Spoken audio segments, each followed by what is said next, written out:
Sponsored by Marshall University, our mission is to provide a quality and innovative education to improve the health and well-being of the individual, family, community, and global society. We are Marshall. Cameron Green on to attempt the point after, and Green drills it. Yeah, we got Fry, goes right up the gut. There's a good kick out there, and in the end zone for 6. Fry's fifth rushing touchdown of the season.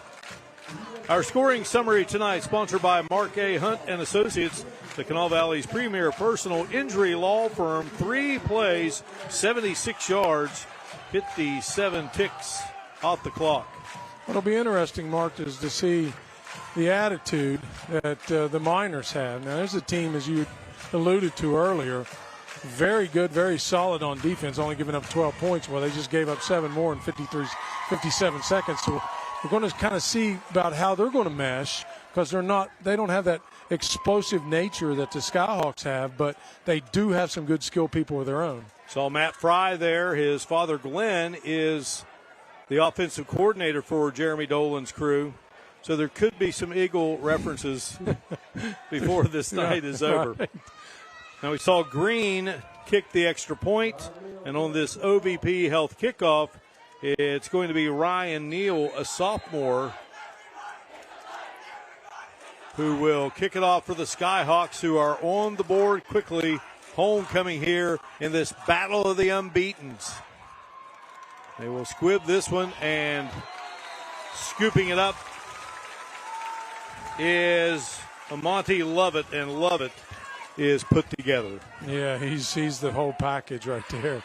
I mean, 6'2". I mean, he's got it all. He's got all the skills of a football player. Dylan Vance in the backfield with Chris Ross, and then they'll go with Malachi Shepard, Aiden Burke, Ducey Prater, Tyler Mitchum, and then up front, Chaz Wayne is the center, anchors the line there. So now let's see what the Miners have in store here as they fall behind here by a count of 6-0, 7-0 after the extra point, and Dylan Vance with the advancement of the football.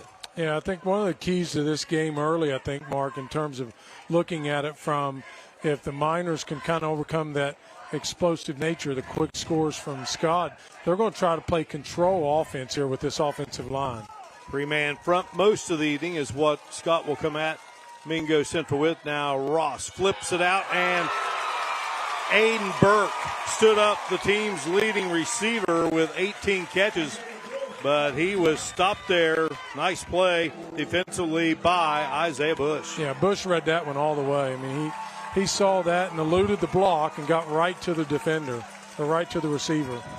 So it puts up 3rd and long for the Miners. This is not something that they really want to be comfortable with. They like that 3rd and short so they could really grind it out with that offensive line.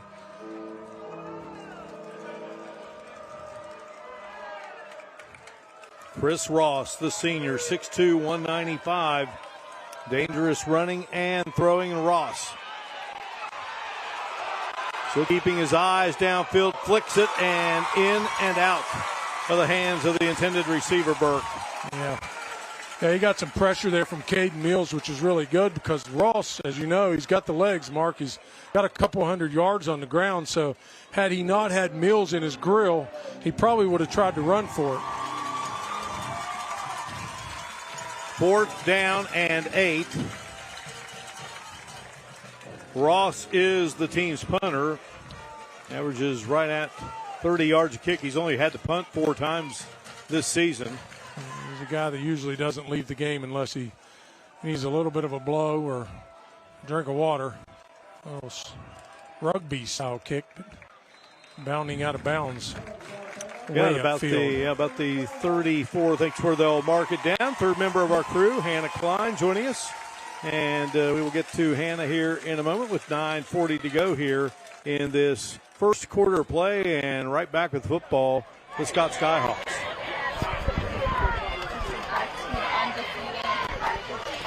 Well, Hannah Klein, we welcome you aboard a wonderful evening for high school football last Friday in the month of September. Well, both teams coming out tonight undefeated. Now I spoke to Mingo Central's head coach David Jones about how his team feels going into tonight's game. He says they feel good, they're focused and prepared. Coach Jones says these two are tough teams and he's ready to show out on the field.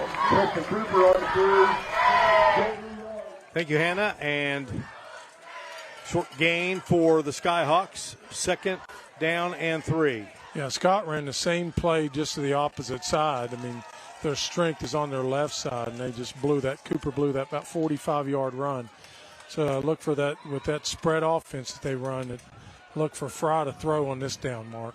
The shotgun formation, that's what they will operate from about 95% of the time. And Cooper gets the call, and good pursuit there by the Miners on the defensive side of the ball. James Moore, defensive end, one of those in on the stop. Yeah, you got those guys up front. It's really the battle's going to be when they break through there, are they going to be able to tackle an open field? That's really going to be one of the keys to this game. They're going to be able to wrap up those receivers when they get out in the open. We saw that earlier, missed tackle, which led to that first touchdown. 3rd down and 5. Flick it to Brinegar, who's got that great trackman speed. A flag comes out, and we may have another flag. Well, you have the flag on, I believe, Scott for a hold, but then Brinegar was well out of bounds when he got drilled again. Yeah, well, not that we're counting, Mark, but there are 4 actually flags on the field. So obviously this will be offset. We'll play it again. Looks like it.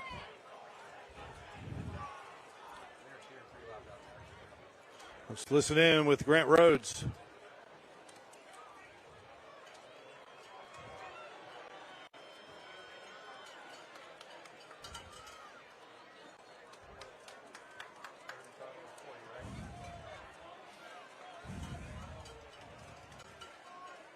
So what they should, I think, Mark, what they're looking at is, we had an offensive hold on Scott.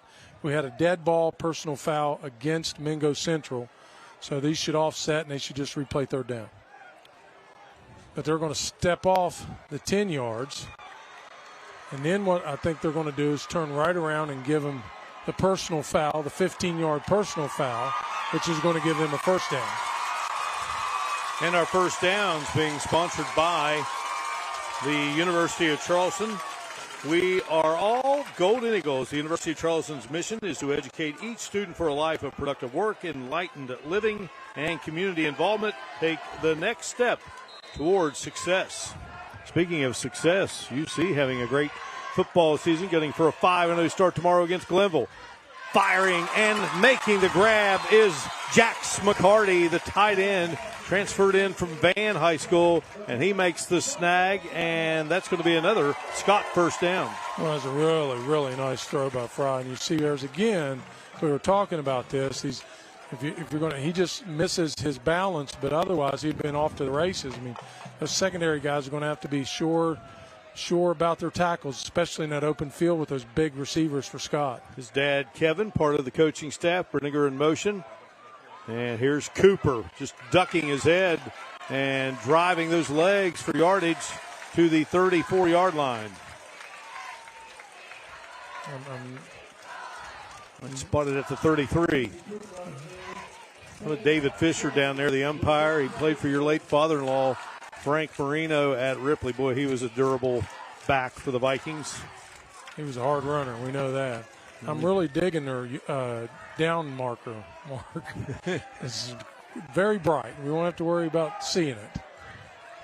It was a gain of 7 for Preston Cooper. Fry fakes, launches, catch made, Bush.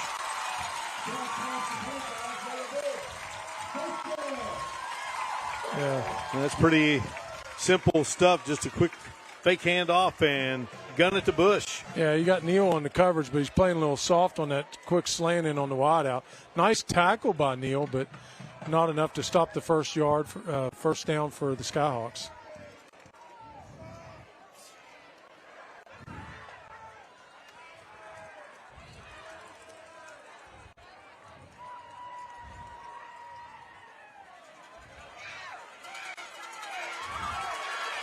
Cooper grinding those legs, taking it inside the 20.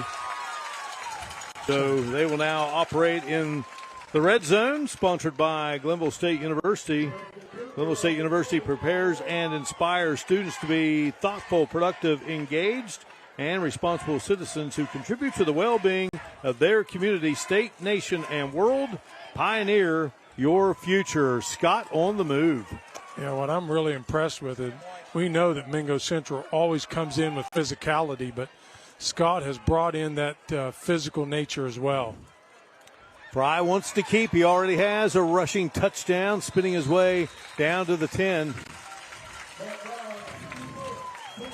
This is Mingo Central's second appearance on FNR, and it is Scott's third. And both of these programs have an FNR Champions of the Game trophy, which we will be handing out at the conclusion of tonight's contest. Long way before we get to that, but did want to point that out. All right, another first down. First down sponsored by the University of Charleston. Brinegar in motion. Fry flicks it to Brinegar. And just weaves his way for some good yardage. Yeah, 5 yards. He did a really nice job of reading the block on the outside. He really wanted to bounce it to the outside, but he saw that little hole and he slashed. Of course, he's got all that speed. That makes a big difference when you're faster than a lot of guys out there on the field.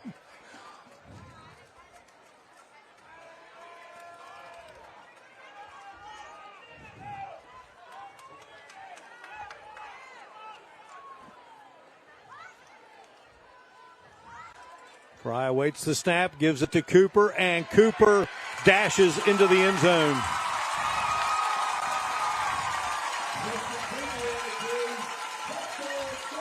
Touchdown sponsored by Marshall University, and Preston Cooper had that big carry to start the game, and now he's into the end zone for the first time tonight. Cooper with his 7th rushing touchdown.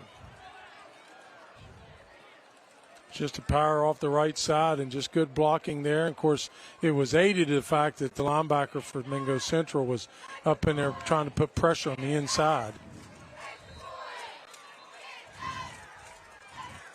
Play is stopped here.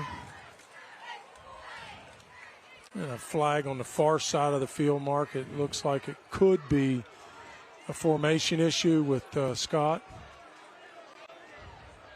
And they're going to bring out a defensive. Or it looks like they're going to bring out their non-kicking team. It looks like they're going to try to punch one in here with the offense.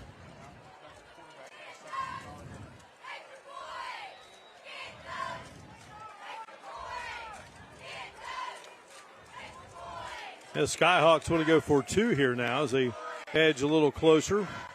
Out over center is Chase Dials, the senior. Veteran line. Hand it off to Cooper, and Cooper finds it. Searching for that end zone, and check that. It's Brinegar. Brinegar scores.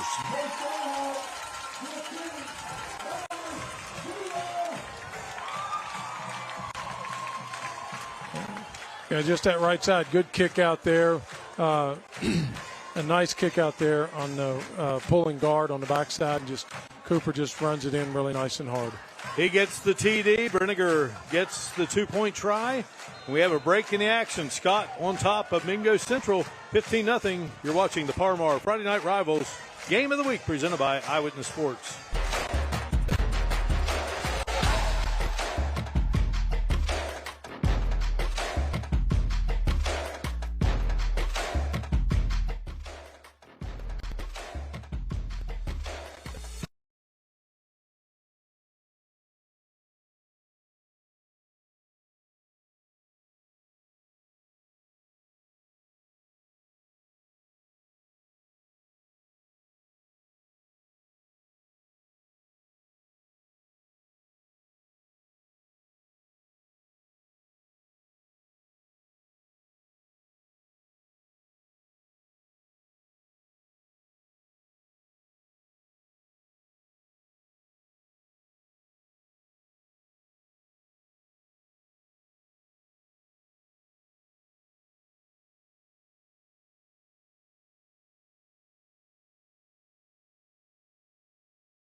Our scoring summary is sponsored by Mark A. Hunt and Associates, the Kanawha Valley's premier personal injury law firm.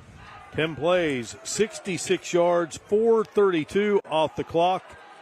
A 2-point conversion was good, and the Skyhawks here on homecoming night in Madison. Great setting for high school football, and they lead it over the Mingo Central Miners in this battle of the unbeatens. Ryan Neal, kicker for the Skyhawks. Kickoff sponsored by OVP Health, formerly Ohio Valley Physicians. OVP Health in business since 1999. Here is Burke, and Burke goes down quickly. Ball is loose, but they will say it is going to be Mingo Central's possession. Good defensive player there for Scott David Fennessy on the coverage there. Yeah, they're either don't want to kick it deep because they know they got some pretty skilled people back here on the kickoff return. They're willing to give him a little bit of field position in the hopes that they can stop him. And right now it looks like that defense is stiffened for Scott. 3 plays and Mingo was out last series to see if they can get something going on this series. Mingo off that win against Independence, the defending AA state champions last week, 24-6. Alex Muncie switching sides there. Ross handing it off, and running into a wall there is Vance. Yeah, that was read really well by Dalton Milam. I mean, you'll see that when he goes in motion, when Muncie went in motion, he knew that ball was going to be handed off on the inside, and he went and plugged the hole. That's what caused the TFL. 2nd and 11. Malachi Shepard goes wide to the Mingo Central side of the field. Ross launching, beautiful spiral, and just off the fingertips of Shepard. Well, that was a really nice thrown ball by Ross. Shepard was right there. He just right through the fingertips, I believe. But really good coverage, too, by, I believe it was Bush. Isaiah Bush, 5'11", 158-pound junior. Mingo Central open season battle with Tug Valley. First time those Mingo County programs had played in a while. 38-0. The West Side 61-6. Liberty Raleigh 32-0. Pretty good man team, 40-0. Then that win over Independence. Right now trailing by 15. Nice diving catch there. Going to be short of first down yardage. Aiden Burke made the catch for the Miners. Yeah, I think if Ross would have caught him on stride, he possibly could have had enough yardage to get the first down. But right now it's decision time for the Miners. David Jones, the head coach, in his first season. Played at Matewan, played at Belfry, and then went to the University of Kentucky. And what a career he had there for the Wildcats. And at least it would appear they're going to try and go for it.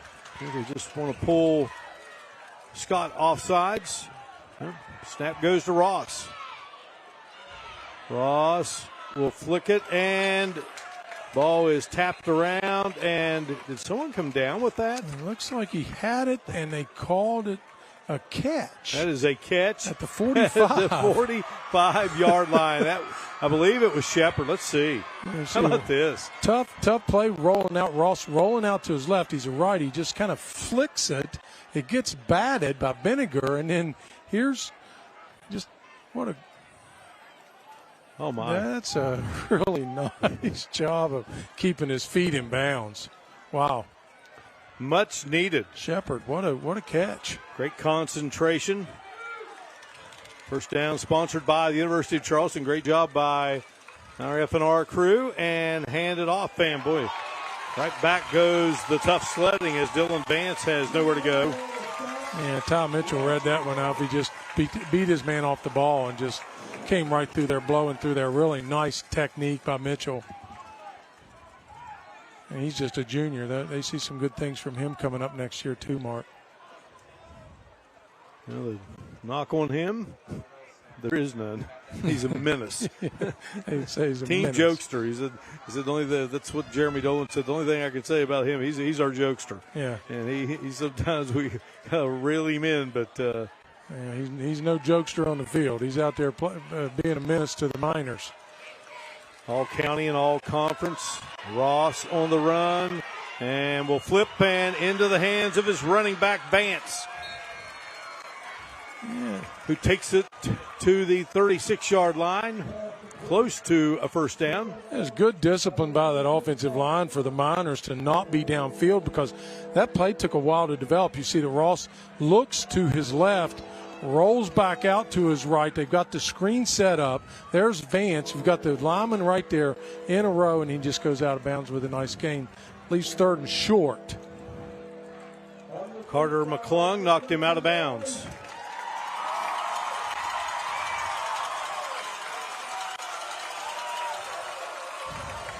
Great ground level shot there.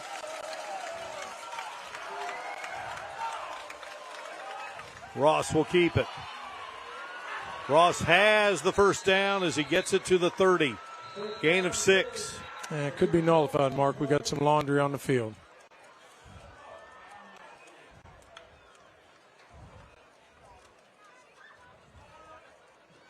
The officials will talk it over. We mentioned we get the call here from Grant Rhodes.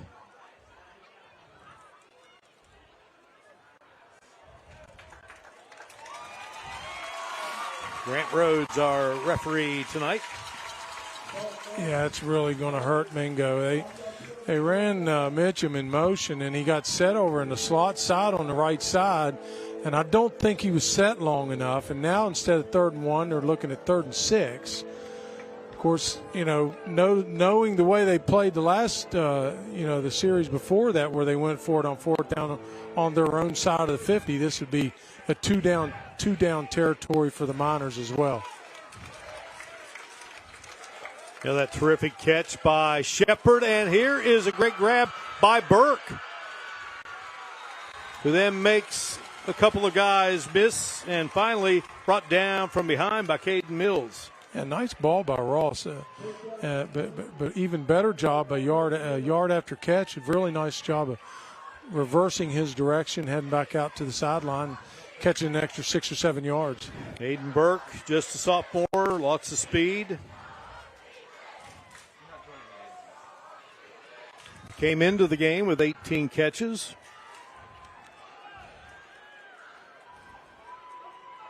Out of her center is Chaz Wayne, an All-Stater a year ago.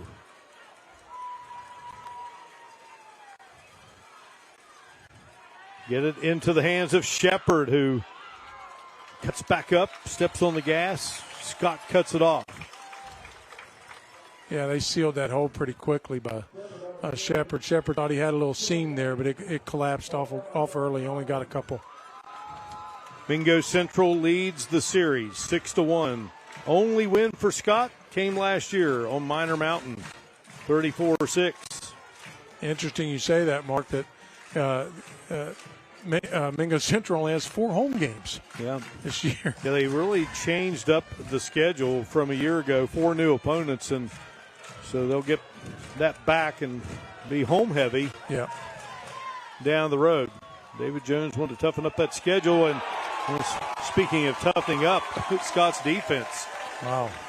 Yeah, Trent Bias, he just blew that one up. 6 foot, 252-pound senior on the left side. He just beat his man and went straight to the ball.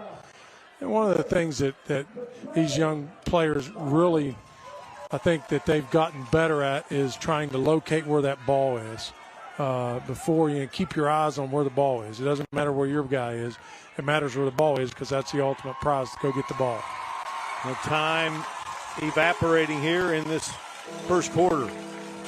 I'd say Mingo would be okay with letting this game be extended and them keeping that ball as long as they can.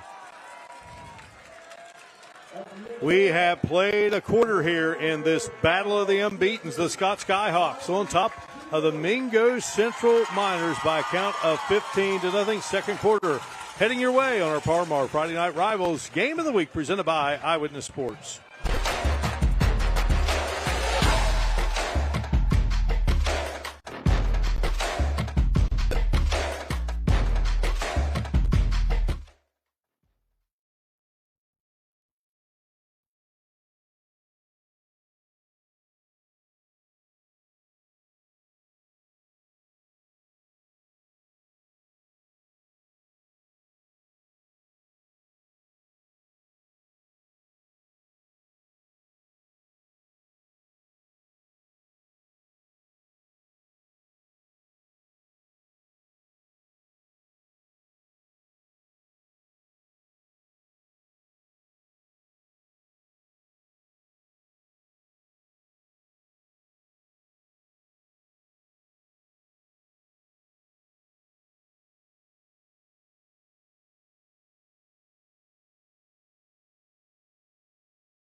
Ready to go here with the start of the second quarter. And Mingo Central driving and trying to get closer here. Down 15-0, and Ross takes off, and Ross is taken down as Dalton Milam comes up with the play, the linebacker. Fourth down situation now, Jim. Yeah, we knew it was 4-down territory for the Miners. Ross was just one player away from really having a nice gain right up the middle because all those wideouts went deep and out. So I'm wondering if he's going to try to manufacture some type of quarterback draw, but that's a long way to go to get 9 yards. It's really closer to 10. You would think they'd probably take a shot at the end zone. Ross has a long gain of 22 this season. Takes the snap and rolls left. Chris Ross launches, got a man, and the catch is made as a flag comes out right at the 1 yard line. Burke made the grab.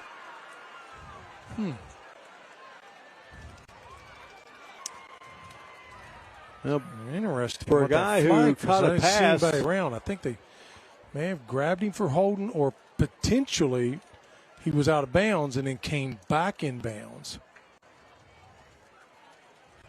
There's a lot of discussion here. Let's see. He rolls out to the left, and it's really a tough pass. It was really nice touch on this ball. Well, there's when the flag comes out. Yeah, there's some discussion here trying to figure out if he was an ineligible because he was out of bounds, or they're going over to talk to Scott's coach.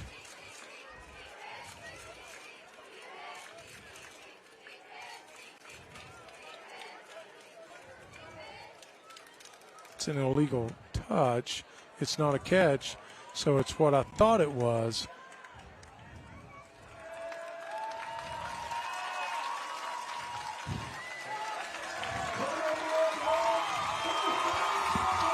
I think what happened was the receiver from Mingo Central went out of bounds, came back in bounds, and was the first one to touch the ball, so that's an illegal touch. Loss it down. It's a loss it down. It's a turnover, basically, and Scott takes over. Kind of hard to see on the replay because he went out of bounds earlier. Yeah, we're seeing the by the catch. time he came back, we saw the catch, and it looked like everything was good. But well, it was a nice catch. Yeah, it was really and it was a nice play by Ross, keeping alive. Does a nice job there, rolling the opposite way. Not easy to do. No, it is not. But now Mingo Central has to have this defense locked down. Coming into this game, they'd only given up 2 touchdowns. They've given up 2 here to Scott. 15-0 advantage Skyhawks. Yeah, what they could take, if they can keep this score down and get a stop here on this defense, what they can get they can look at the momentum factor and the fact that they have driven the ball down the field against Scott. Scott opened the season beating Hoover 50-19, knocked off Wayne 26-16. Down Sissonville 59-14. I knew this team could be special when I saw the Point Pleasant score, 68-20. Dave Darst's program, they haven't lost too many games like that. No. And then a 40-7 win last week over a Chapmanville team that is in the top 16 of AA. A little insult to injury. Mingo not only didn't get the reception or the conversion on the 4th down, had to tack on 5 extra yards for the Scott Skyhawks to start to 31. Fry gives it to Cooper. And Cooper will be wrapped up by the Miners. Making the stop was James Moore. And there is David Jones in his first year at the helm. Jones was an outstanding player at Maitland, Belfry, and then the University of Kentucky. Up to a great start. David Jones, Maitland native. Jeremy Dolan, 3rd year, coming into this game, 22-6. Just a guy that's worked his way up the ranks. Midget league coach, middle school coach, and a varsity coach, and First down run by Preston Cooper. I really like Cooper's awareness of where he is on the field, Mark. I mean, he right there on the sideline, instead of just going out of bounds, he was going to fight for that extra yardage. It's a kid that's a real competitor. First downs here in this second quarter, sponsored by Optimum. Go faster, go farther. Ball at the 45. Preston Cooper. And Cooper just fights his way for yardage in a different kind of way, but reminds me of a great back they had here. Both of these programs have had Kennedy Award winners. Jeremy Dillon, a great quarterback who led Mingo Central to that state championship under Yogi Kinder, and Jeremy Roberts for Scott. Nice pass there by Fry, and the catch is made by Isaiah Bush. A nice job by Mitchum to keep him from going to the house. Very nice open field shoestring. Jordan Roberts for Scott, just last weekend at the University of Charleston, inducted into the school's Hall of Fame. And much deserved. Oh, my goodness. We get all the numbers he racked up. Take me till the end of the game to discuss what he did here at Scott. Again, the Kennedy Award winner as the state's top football player, and a nice hard piece of running there by Scott's Caden Supton, who checks into the contest. Supton, he's a senior. Well, Check out a junior. Yeah, Coach Dolan thinks apparently they found something on that right side they really like, which would be Mingo Central's left side. They've ran a tendency. They've done that about 80% of the time, run to the right. Fry. Comes another one. Yeah. We'll give it to Cooper. And Cooper just like a ballet dancer, just slicing through the traffic there. Great work with his feet as he gets the football to the 28-yard line. So Jordan Roberts, he walked on at WVU, had a great spring game, but just really decided, I want to play. I want to play now. So he goes to the University of Charleston. He was the West Virginia Conference's Player of the Year in 2012, second-team All-American. He has the Division II record for most yards in a quarter, 190 yards. Unbelievable. And in that game, he had 301 yards, 5 touchdowns, and only was in on one series in the second half. He finished his career, this is 3 years now, not 4, 3,383 yards. Wow. And got a shot with the Kansas City Chiefs. And so our congrats to Jordan Roberts. Jordan was a guy that was really heavily involved in gymnastics. And boy, it showed when he got out there on the field. Going to stretch out. Looks like we got a first down here for the Skyhawks. And it is a first down sponsored by Optimum. So the Scott coaching staff, Dean Brenniger is the associate head coach, Glenn Fry, the offensive coordinator, Eric McClung, the defensive coordinator, Todd Mitchell, the special teams coordinator, Josh Sharps, the scout team coordinator, Richard Chandler, assistant offensive coordinator, Roger White, offensive booth coach, Sean Elkins, the assistant defensive coordinator, and the former head coach here, Nick Mullins, who was a great player here, the quarterback coach. I also have Shane Queen, Timmy Brown, Kevin McCarty, Ben Bush, Chris Lester, Kyle Breedlove, and DJ Warner. We got a great staff here. It's a pro-level quantity amount of coaches there. Not to confuse the Glenn Fry with the Eagles. It's the offensive coordinator. His son, Matt, having a great senior season. Flick it to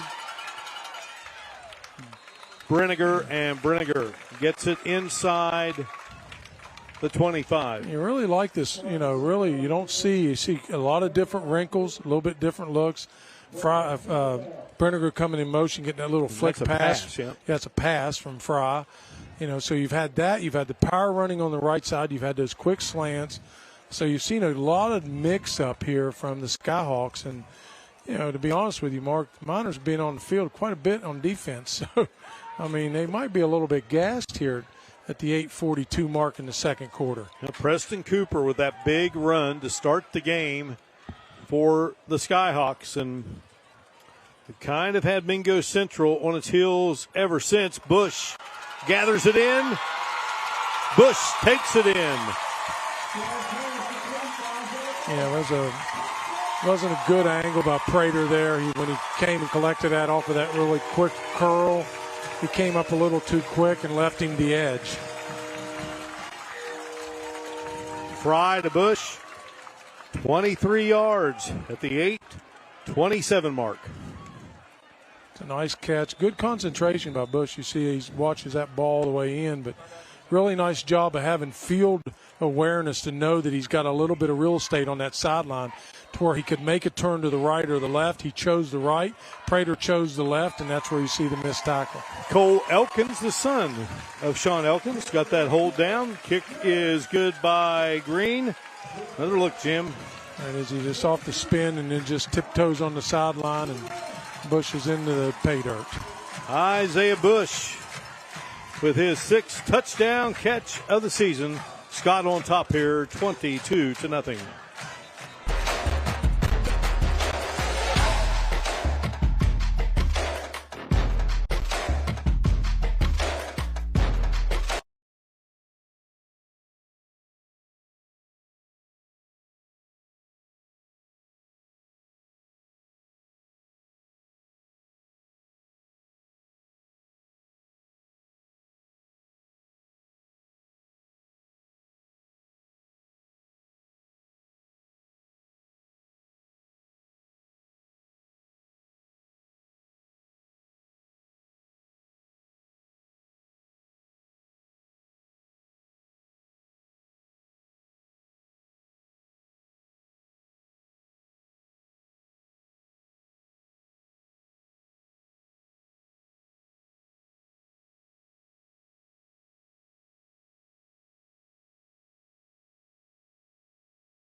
Our scoring summary is sponsored by Mark A. Hunt and Associates, the Kanawha Valley's premier personal injury law firm.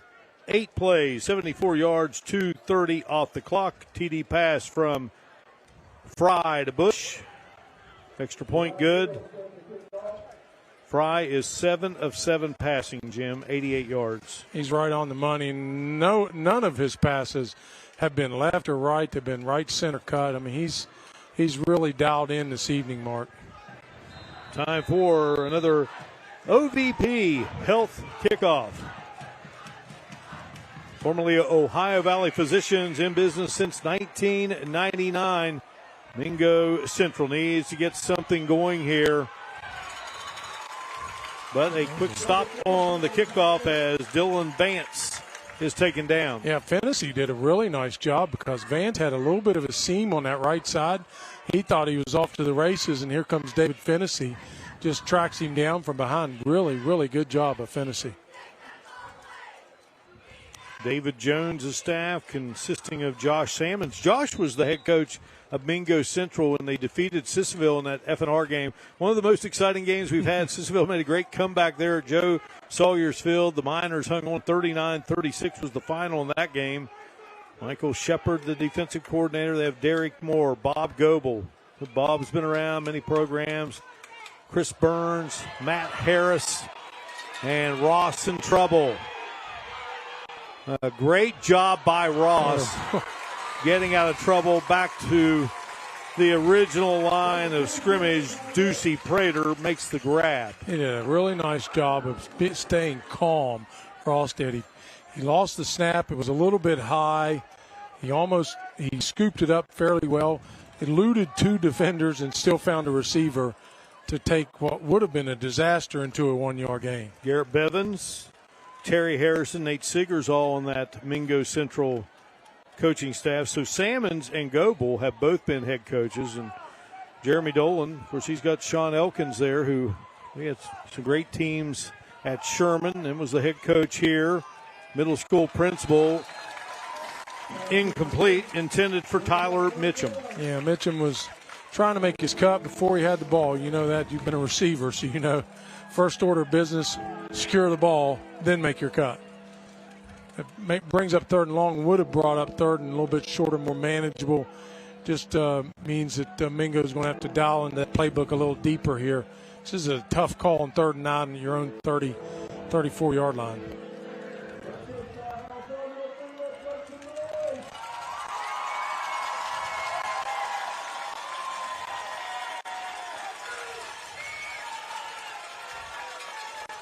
Ross forced to run and guns it, and the catch is made, and maybe a first down for the Miners. Going to be close as Mitchum makes the snag. A nice job of finding out where that marker is. It's going to be really close to the first down mark. Looks like they'll probably be looking at a measurement. Nope. Grant Rhodes already signaled first down. All right, so first down sponsored by Optimum, and how about Ross keeping that play alive? Yeah, that's a nice job of getting to that yardstick, that yard to gain, that line to gain. Excellent job by him. They really needed that mark. He didn't want to put the ball back in Fry's hands as hot as he is. Well, I will use this the rest of the season. We had a game this year where a team came from 25 down. That's right. They played 4 quarters. Long way to go, but the Miners need to get something going, and here's Ross running for his life. We'll pick up a few, maybe 1, 2. I'm impressed by Ross down to Hannah Klein, who we're always impressed with. Hannah? Well, Mark, this month is Childhood Cancer Awareness Month, and to honor that, let's take a look at Mingo Central High School socks. Now, they're wearing gold socks to honor all those lost by pediatric cancer, which remains the leading cause of death for children under 14. Now, Mingo Central says cancer hits home for many families, and they will forever support those who lost the battle. All right, Hannah. Great story, and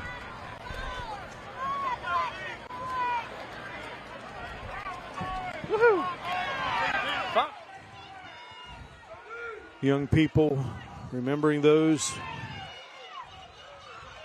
and thinking of those, dealing with that. Back to live action here.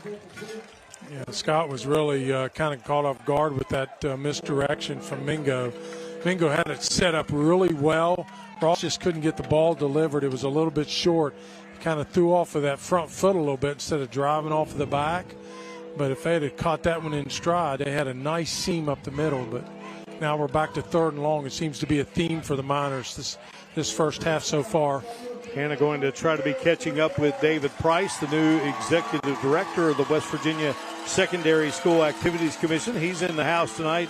Spent a lot of time here in Boone County. Well, he's a Sherman High graduate. He was a coach at Scott High School, and he's got a lot of memories. And one of the luxuries of that job, you can get out and check out many great games, and he wanted to be at this one tonight. 3rd down 8. Ross unleashes wide open.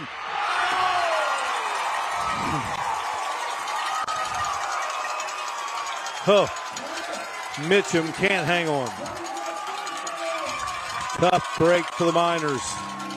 Busted coverage somewhere, Jim. Yeah, he was so wide open. He didn't realize he was that wide open. But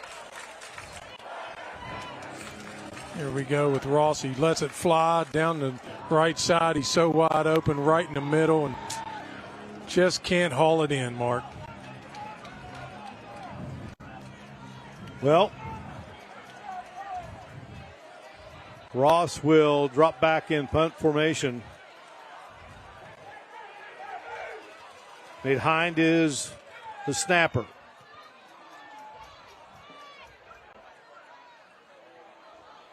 And Brenniger is going to try to make something happen. We have the speed of Brenniger. One little step and you could be in the end zone. A little hesitation and then that burst of speed, and then plus the fact that his awareness on that sideline, knowing not to go out of bounds. He's just trying to get more real estate, get more yardage for them. Miners down 22. Skyhawks on top here on FNR.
Even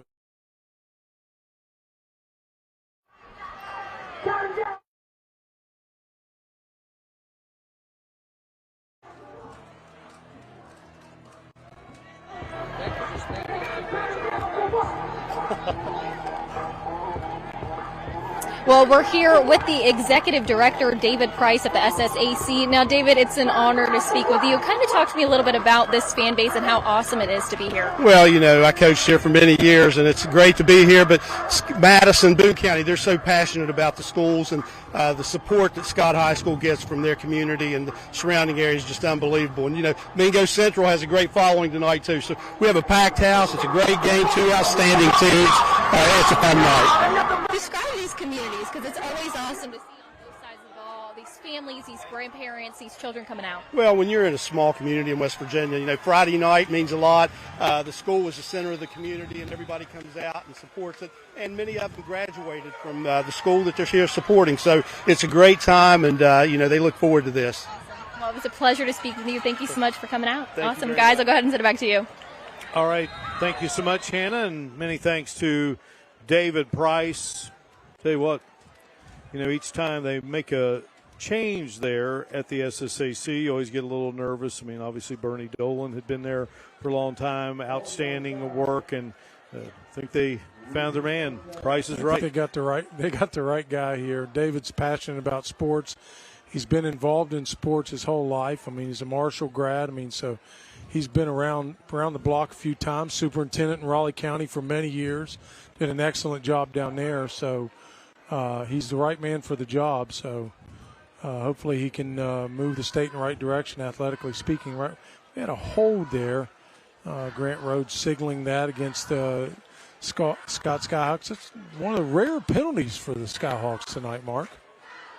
Do you think maybe David Price is here because they knew Mick Price wasn't going to be here? We had to get our price. You got to have a price. The price is right. Had to be here tonight somehow. So, how we miss our buddy Mick back home. All right, 1st and 20.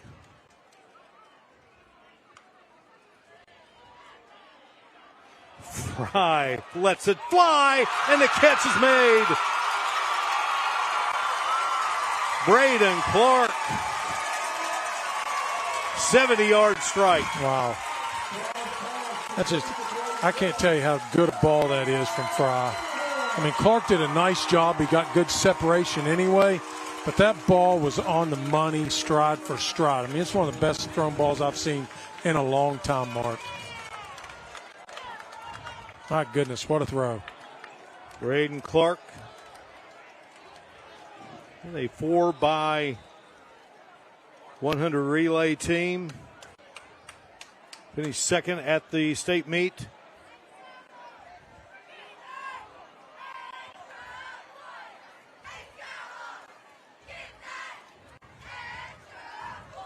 Elkins does a nice job with the hold, and it's good as Green puts it through. Really nice ball by Fry down the right side. Perfect in stride. Clark's caught it, and you're not catching him. Braden Clark, first team All-County, first team All-Cardinal. Well, one play, and just like that, Scott in the end zone again. Scoring summaries brought to you by Mark A. Hunt and Associates. And Scott was unfazed with 1st and 20, Mark. They had a holding penalty there on that first play, that first power run by Cooper, and didn't really seem to faze him as Fry dialed up Clark for the 70-yard strike.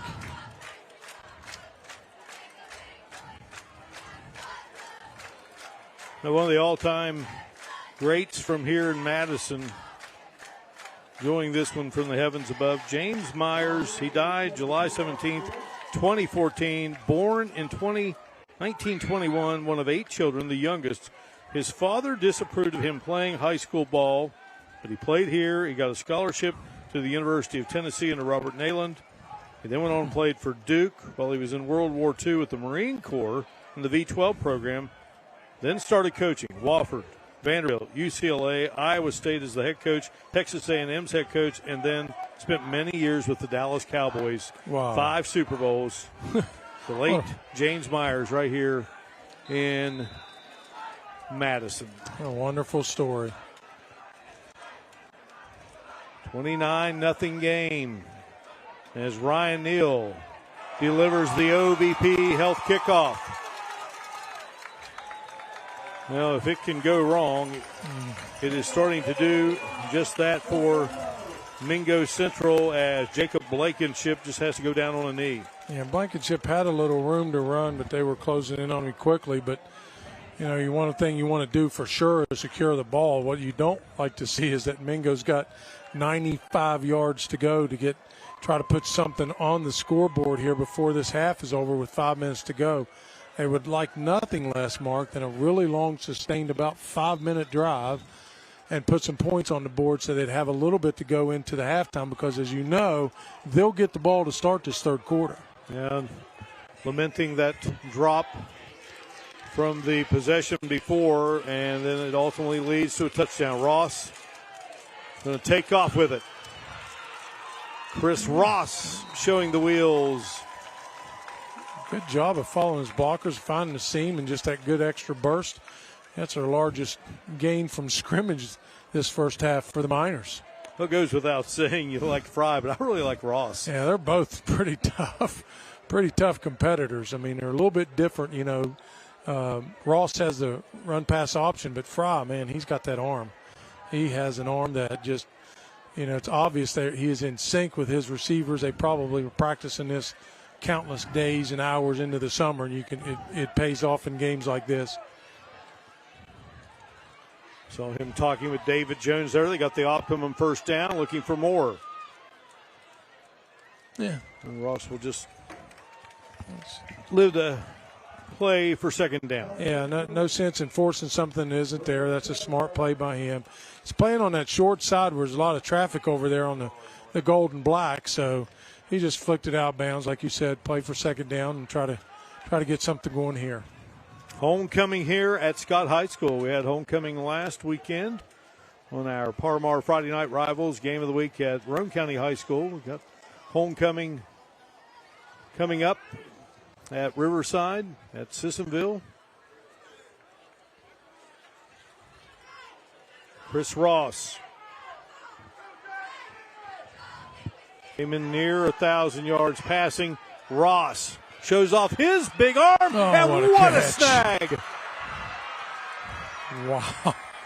What a catch by Shepard.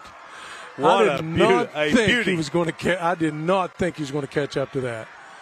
Wow. What a ball by Ross. That was just, we were talking about, you liked them both, and now you see it, and there's a little bit of extracurricular afterwards, but it doesn't want to take away from an outstanding catch by Malachi Shepard. What a catch. I mean, Ross shows off the big arm, and then Shepard with the great hands.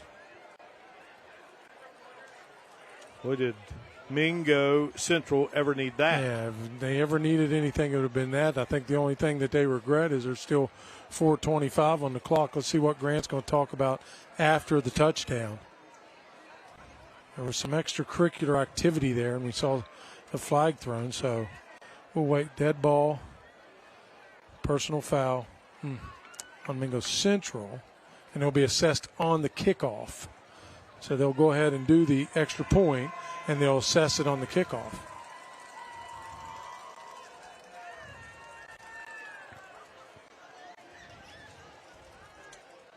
See if the Miners elect to go for two here. Yeah, I believe that's what they're going to do. Is Ross.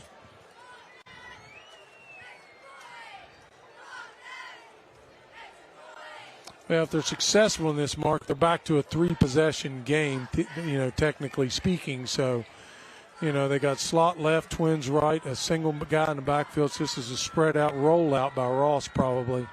Comes that slant. And Ross in the back of the end zone, finding his man, Burke. That's a bullet, Mark. It was a real bullet. This is just a wonderful ball by Ross and just a outstanding catch by Shepard.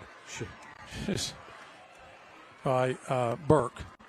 Malachi Shepard. Yeah, Shepard got the touchdown. Yeah, Burke got the two-point conversion, yeah. Now Shepard a senior, and Burke is a sophomore. Scoring summary sponsored by Mark A. Hunt and Associates, the Kanawha Valley's premier personal injury law firm. 3 plays, 95 yards, 45 seconds. Makes it a 29-8 game. So it's a 21-point deficit. We were just talking about this, having 95 yards to go in 5 minutes and 6 seconds. That really didn't seem to faze the Miners too much with the arm of Ross and the hands of Shepard. So let's just see if the defense can rise to the occasion. Of course, they came in only giving up 12 points for the whole year. Now they put up 29 in the first half. So their coach Jones is going to be talking to them at halftime about some adjustments and just seeing what kind of pride factor they have in them. Well, they've been playing football here at Scott High School a long time.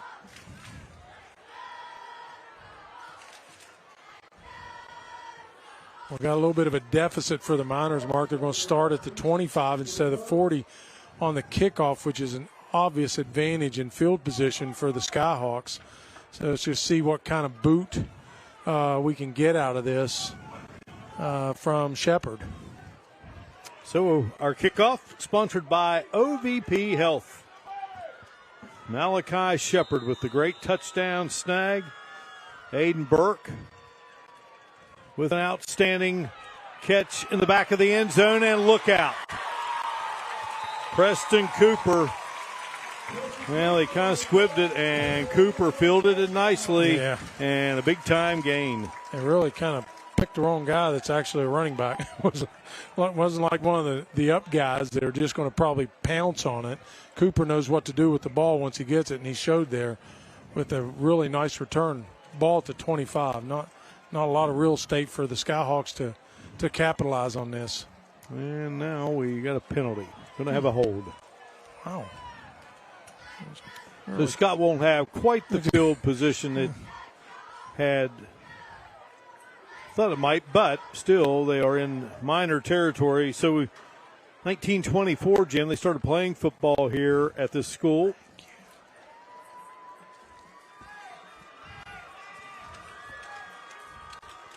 Yeah, they had to hold and they assess it from the spot of the foul. So Scott will start there at the 47. Still really close to midfield. Not a whole lot of difference here for Fries. He's eyeing this over. Berniger goes in motion. Fry fakes, fires. Nice snag there by Scott's Braden Clark, who has a touchdown catch in the game. The footballs for Scott, they are quite shiny. Watching them before the game, they had a crew down there, so they do what's called mud. Well, first they start with shaving cream, then mud, and then the wax, and then they had the little, it almost looked like you'd go into an airport and get your shoes shined. Get a little buff on it. And, man, really shining up those balls. And Fry's going through them in his great career. And how about Fry showing some outstanding strength there as he fights his way to the 35. He's not willing to go down easy, that's for sure. Nice effort by Fry to get the extra yardage. He was initially stopped after about a 2-yard gain, added a couple more to it. So a manageable second down for the Skyhawks here with plenty of time on the clock, 3:28 with a running clock. They're kind of not in too big of a hurry, knowing that they have that threat in the air as well.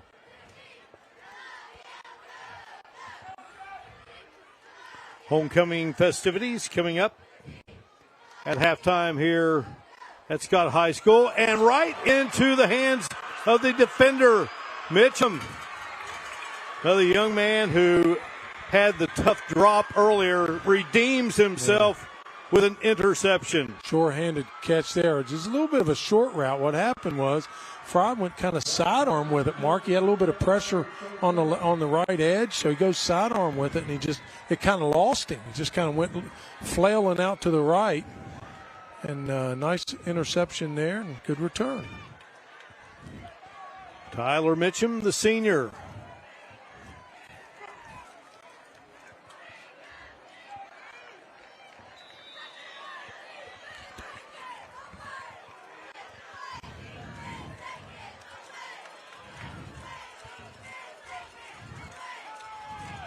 Ross. That ball was tipped. And the Skyhawks really fortunate there. That ball wasn't tipped. He's got a really nice setup on this. Had a good seam route there, right on the inside run, kind of like that little skinny screen on the left side. And if the ball's not tipped and he catches him in stride, they've got a nice gainer. Intended for Aiden Burke, who had the 2-point catch earlier. Now coming into this game, North Marion number 1 in the AA ratings. Roan 2, Philip Barber 3, Scott 4, Mingo Central 5. So in the last 2 weeks here on FNR, we've seen 3 of the top 5 teams in Class AA, 2 playing here tonight. Ross in trouble. A lot of time. He's got a guy downfield. He had 2 guys, Mitchum and Burke. And Burke wanting the flag. Yeah, he's not going to get it. But I love how Ross keeps things alive. I like his legs, and I like what he sees in the field. I mean, so he tries to keep plays alive. They got a big task here on 3rd and 10 at their own 45 if they want to try to keep that momentum off of the pick a few minutes ago. Following Mingo Central in those ratings, Fairmont number 6, Winfield 7, Frankfort 8, Weir 9, Herbert Hoover 10. It's East Fairmont, Kaiser, Lincoln, Chapmanville, Nitro, and Liberty Harrison. Ross backing up the screen. Vance with the catch and taken down.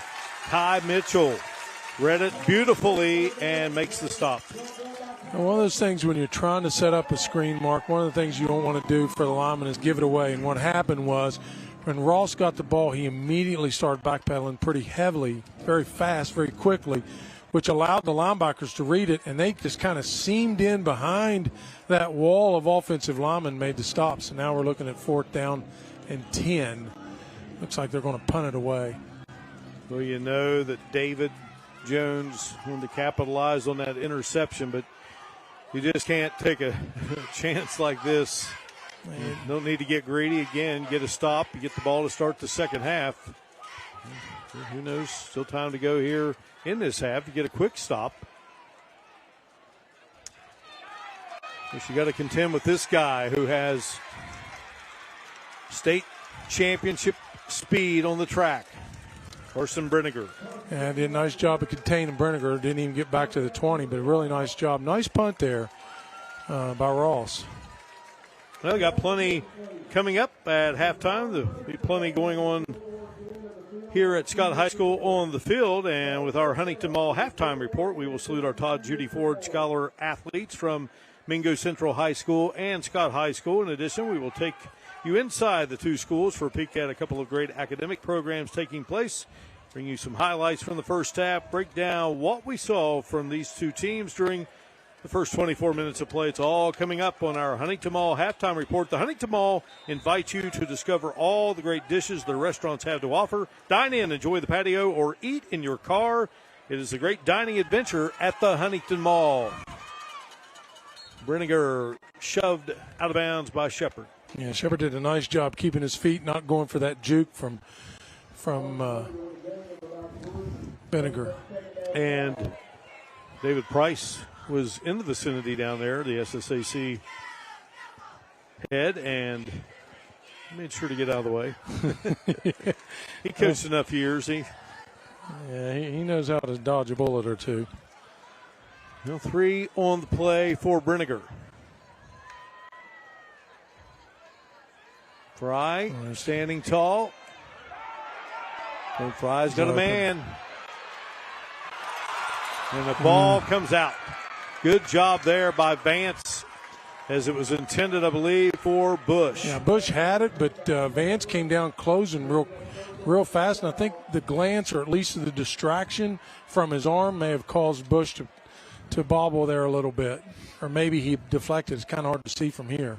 If you're David Jones, you're thinking, get a stop here.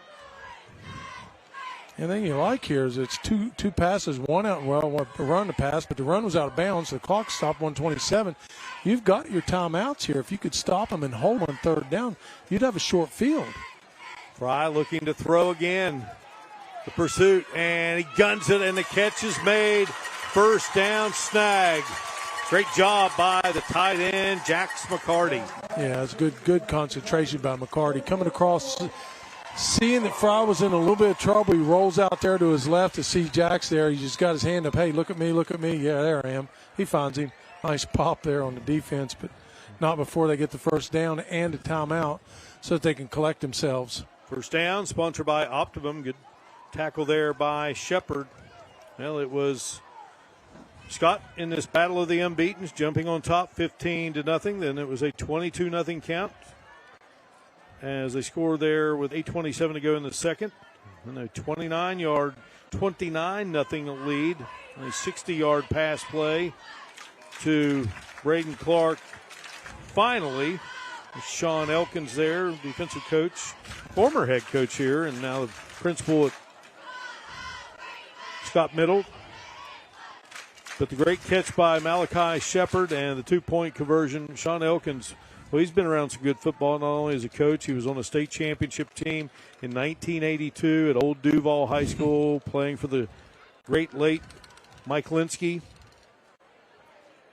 Duval now a part of Lincoln County High School, and so happy for Lincoln County. We'll see them on the road later this season on one of our Parmar Friday Night Rivals telecast taking on the Warriors of Riverside, but they have finally a new field, a Right. turf field on campus.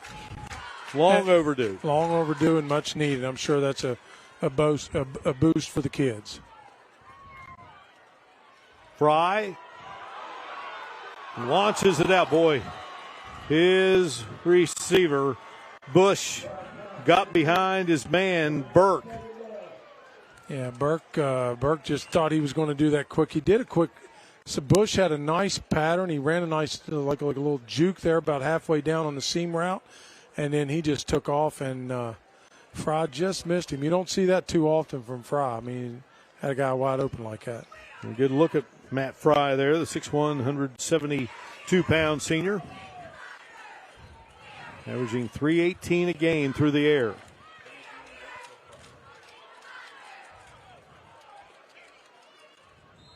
Guns it out, and the catch is made by Bush. Yeah, point of that is just a manageable third down. You want something third and long, so you're just trying to do clock management here. We only got 1:10 left, but as you know, Scott can score just about anywhere on the field with their threats, with their deep threats. Mingo Central mentioned that great win over Sissonville to get that F&R trophy out of the hands of Brinegar. You won't see that happen very often for the state track champion.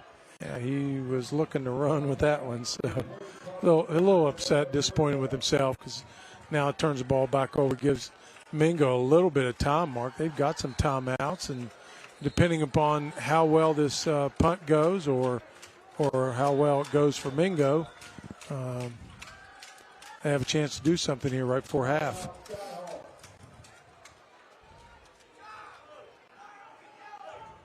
I think the reason Scott's calling that timeout, we're looking at, they don't want to see something happen like a block on the punt that we're giving them a really short yardage here. So they want to make sure they got all their people accounted for. They got the right people in on that special teams. They got the snapper, they got the punter, they got everybody that they need. Well, time for another installment of Smile Cam, sponsored by Mountain State Oral and Facial Surgery. Restore your smile with same-day smile. Schedule an appointment online with Mountain State Oral and Facial Surgery. Homecoming crowd here. They've had a lot to smile about tonight. 29-0 lead. Mingo Central has shaved it to 21 and going to get the ball back here, they think, with 1:05 remaining in this first half. And Mark, initially they're not lined up to punt it. Yeah, it looks like maybe the Miners are. Yep, they're going to go for it here. Yeah, on their own 36. Wow, what a gutsy call. Oh, Yep. Yeah, that did it. It's 4th and 6. Well, it's still going to be short, but now you got 4th and 1 yard to go. Makes a big difference in your play calling. Well, it sure does. If you're Mingo Central, boy, that's a tough one. Yeah. Again, they still could get a stop here, but a little easier for this potent Scott attack. Well, my money's on Cooper. I'm pretty sure he's going to get this one. Hey, you were a coach once upon a time. But you wouldn't be happy with that call, though, No, I would you? not be happy if I was a Skyhawk, but I'd be thrilled if I was a Miner. They did what they needed to do. Mingo Central comes up with a big-time play there defensively. One of those on the stop was Lakeith Struther, number 5. Remember Anthony Struther, the great Williamson basketball player? That's his nephew. Him. Wow. David Jones says he's not a basketball guy, but he can play some football.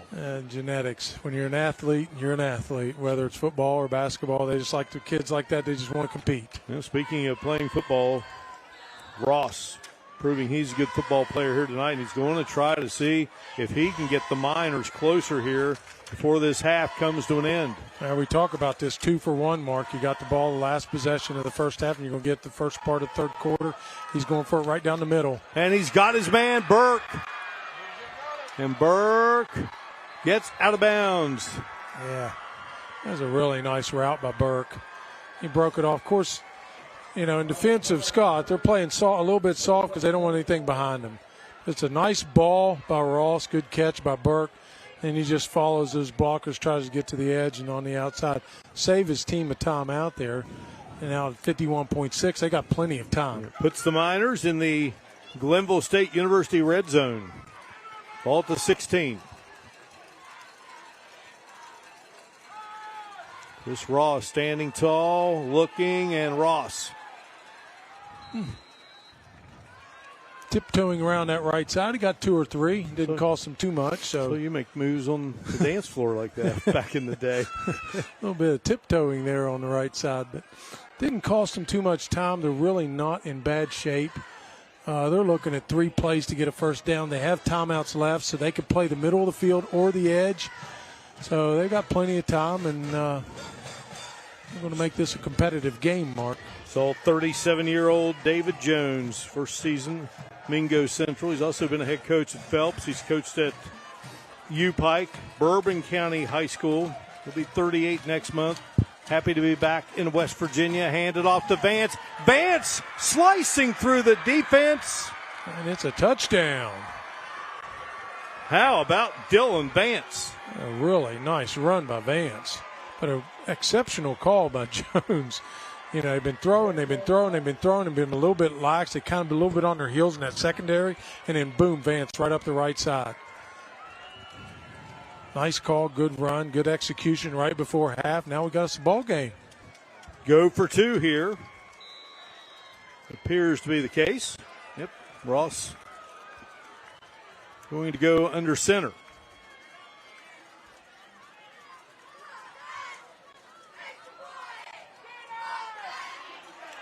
Ross throws and incomplete.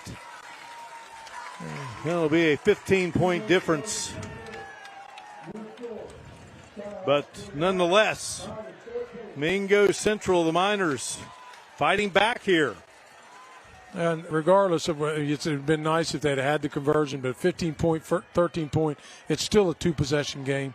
But what it does, it's going to lift Mingo's spirits a little bit, and the fact that they know that they're right back in this game. They can score, they can move the ball.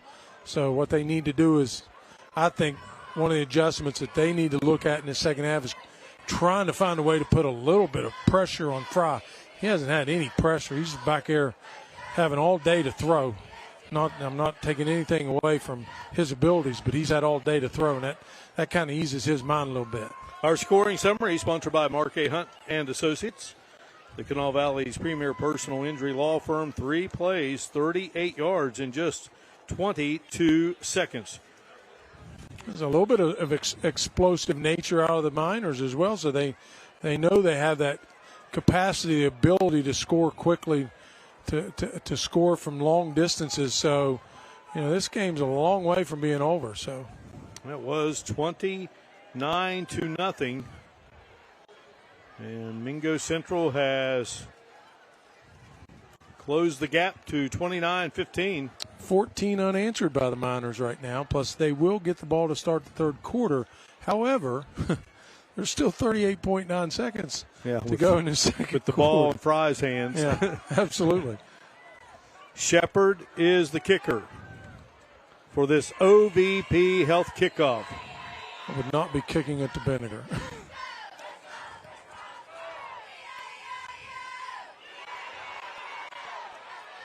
That's Clark with it.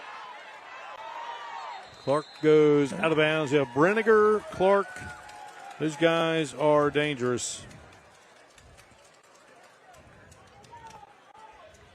And so Scott will have the football with 31 seconds remaining here. It would not surprise me, Mark, if Fry goes deep on this.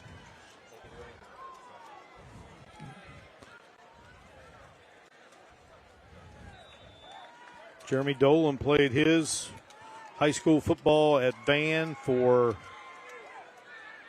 Eddie Hendricks. David Jones, again, played at Matewan and Belfry. Played for 2 legends in Yogi Kinder and Philip Haywood.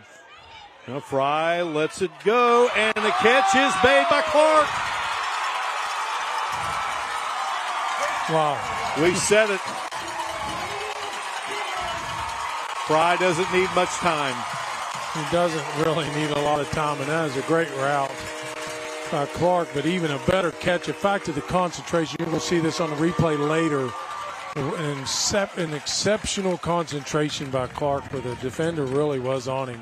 Pretty decent coverage, but a better ball and a phenomenal catch. 66 yards.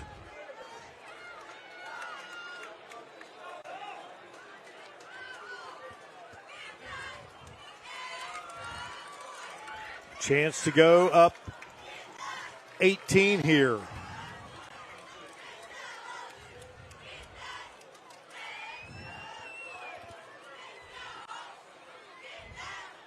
Elkins barks out the signal, places it down. Green puts it up. I see a flag come out, Jim. I thought there was a guy, one of the officials coming in from the sideline, but yeah, there's a flag there at the 5. Yeah. 36-14. That makes it. I think we had a kid jump on Mingo Central on the snap. It was a very long count by Elkins, the holder. It's Todd Lehue, David Fisher. Todd Lehue was an outstanding football player at Grafton High School, helped the Bearcats win a state championship. We talked about David Fisher from Ripley. And Todd Lehue was not shabby in wrestling either. Yeah, and then he pretty good wrestler. Played at Glenville. Did some coaching, head coaching down in Georgia. Brought his family back to West Virginia. Ran Ripley High School for a while. Really good friend of mine. Todd's a wonderful guy. Just great families. Luke and Lindsay.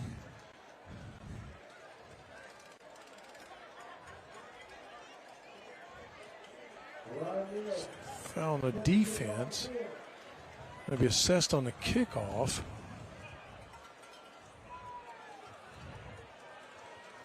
Now let's see. It's going to be Neal kicking it off, our OVP Health Kickoff.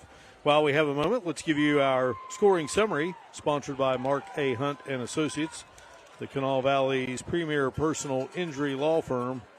And one play, 66 yards, 17 seconds. Fry is 13 of 17, has the interception, 259 yards passing, 3 touchdowns. Well, they are going to kick off here in Mingo Central territory. Yeah, from Mingo's 45, so it's probably if you're David Jones. You had the momentum all on your side. You could just get a stop there and get the ball in the second half, and now, hey, you go in and tell your kids, hey, we've proven we can fight back, and that's what they're going to have to do. Meanwhile, this quick strike offense of Scott on display here tonight has been as good as advertised. Hey, you don't want to tell your defensive backs this, but if you guys are going to get beat and they're going to beat you on speed, just tackle them. I mean, I'd rather you give up a 15 than a 68-yard touchdown pass.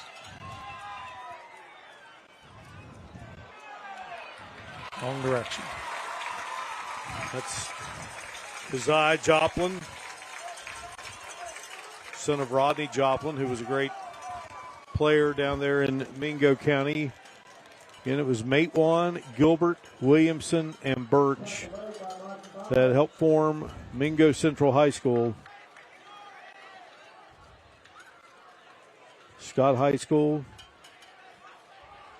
the Scott voting district, right?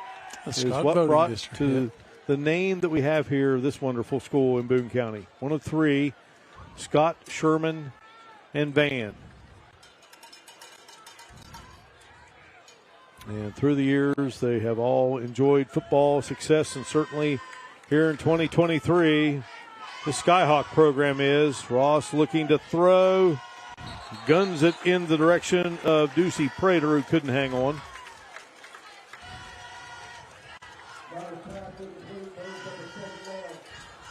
My thought here, Mark, you only have 6-6 left. I mean, let her fly. You might get a penalty, give you a chance, a little bit of a breather or a breakaway. I mean,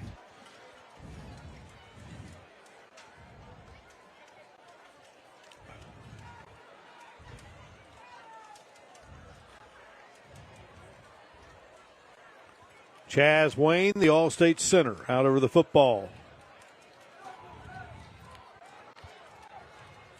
Ross will give it to Vance. Vance has some room and scampers out of bounds.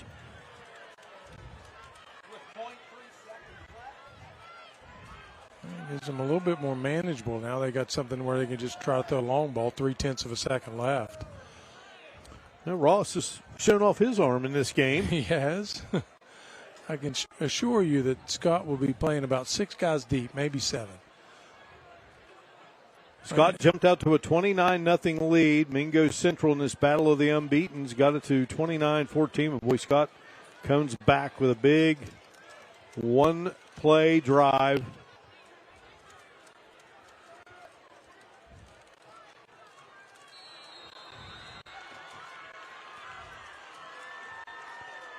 It hasn't happened a lot for Scott. A little bit of a mental lapse there on that first down, not watching the ball, trying to go on cadence. So good job drawing them off by the Miners. Now you just give them a little bit more real estate to try to close in on doing something special here right before half. Mason Brown, the guilty party. Vance gets the call, and that will do it.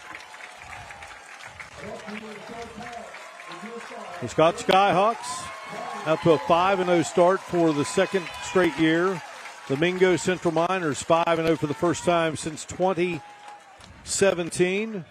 And here at halftime in this battle of the unbeatens, it is the Skyhawks on top of the Miners, 36-14 on what is homecoming night here. Skyhawk Field inside the Scott High Athletic Complex. Hannah Klein getting set to chat it up with the classy head coach of the Skyhawks, Jeremy Dolan. Hannah, take it away. Well, Coach, no slowing down, 36 points on that scoreboard. How are you feeling? We feel pretty good. I hated that we didn't get that 4th and 1, give them a little bit of life. But offensively, we're playing real well, and defensively, we played pretty good too. So we just got to keep at it the second half. Any adjustments going into that second half? Yeah, we'll have to make a few adjustments. They're starting to get a little bit free on the outside, so we're rolling the quarterback, and then we blew a couple coverages, so we'll have to fix that in halftime. Thank you, Coach. Mark, I'll go ahead and send it back to you. All right, thank you very much, Hannah. We had a chance to peek inside that beautiful dressing room that nice. Scott has. I mean, they have really made that something special for those young men. Well, there you are, Friday Night Lights. What more could you want, Jim Mahan? Homecoming night here in Madison. And at the break, it is the Scott Skyhawks on top of the Mingo Central Miners, 36-14. Our Huntington Mall halftime report is next.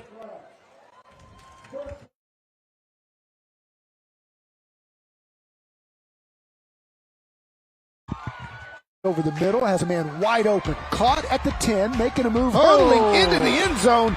Touchdown, Hurricanes! Jalen Moore breaks one. Hezzies. Moore is loose. Breaks another. Come on, Jalen. Cut it back. Jalen Moore. Not 1, not 2, not 3, but 4 touchdowns. Looking to throw. Pressure. Oh! He gets hit. Oh, my goodness. Oh, and holy cow. first and goal. Far over the goal. Pass complete for a Viking touchdown. Keith Henry with 11 seconds left. Placement. It's up. And it is going to be good. 52-yard field goal from Caleb Willis. Takes. Has time. Goes to the end zone. Did he catch it? He catch it. Lineker. Mason Lineker from the 1.5. Hand off to Cates. Is he in? Is he in? I haven't seen the signal. He's in. Williamsville wins. Williamsville wins. Wow. 36-35 in overtime.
Here at halftime in this battle of the unbeatens between the Scott Skyhawks and the Mingo Central Miners, who are on our Parmar Friday night rivals game of the week from Skyhawk Field in Madison, the county seat of Boone County. Halftime festivities unfolding.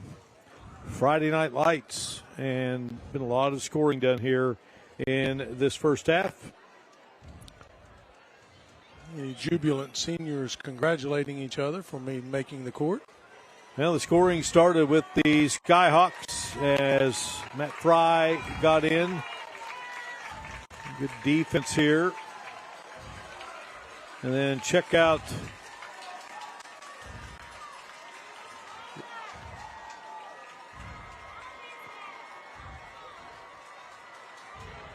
another touchdown here by Preston Cooper for Scott, and Scott went ahead by a count of 15-0 following the 2-point conversion. Fry then finding Isaiah Bush, and Bush takes it into the end zone, 70-yard strike there. It's a 29-0 game, and then Mingo Central found a little life here, Jim Mahan, as Malachi Shepard hauled in the pass from Chris Ross. That was 76 yards. Yeah, it was much needed. And then we have a burst up the middle. And Dylan Vance gets in 29-15. And Mingo Central starting to feel pretty good about things. But then right back comes Scott, and it's Fry launching, Clark catching, and it's a 66-yard pass play.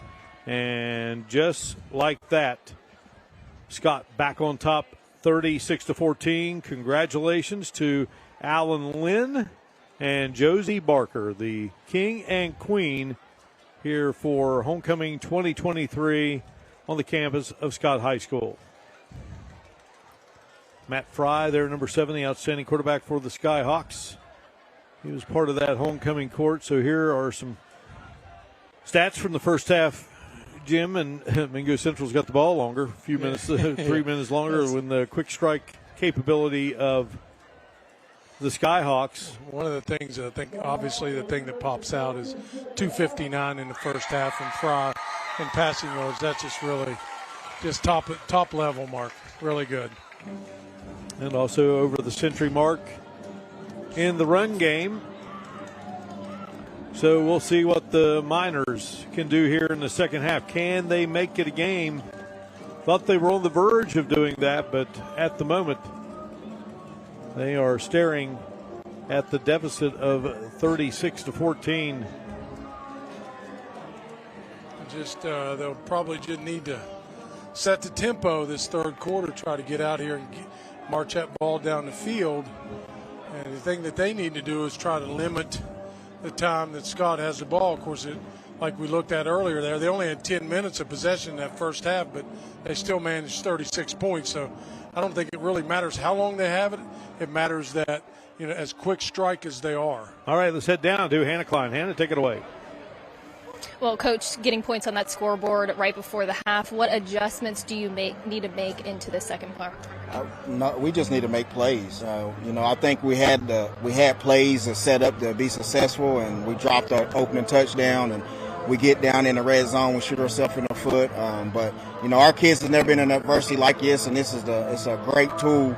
Adversity is a great tool to teach your kids. So we're still in it. We still believe we can come back and win this game, and we're just going to get out here and see what we can do. Well, thank you, Coach. I appreciate it. Guys, I'll go ahead and send it back to you. All right, many thanks to David Jones in his first season at the helm, Jeremy Dolan in his third season with Scott High School, and his team up 22 points here at the break. Coach Dolan, a Ban High School grad. David Jones, a Belfry High grad. Grant Rhodes' is crew, David Fisher, Jason Kay, Brian Swan, Nathan Fowler, and Todd Lehue.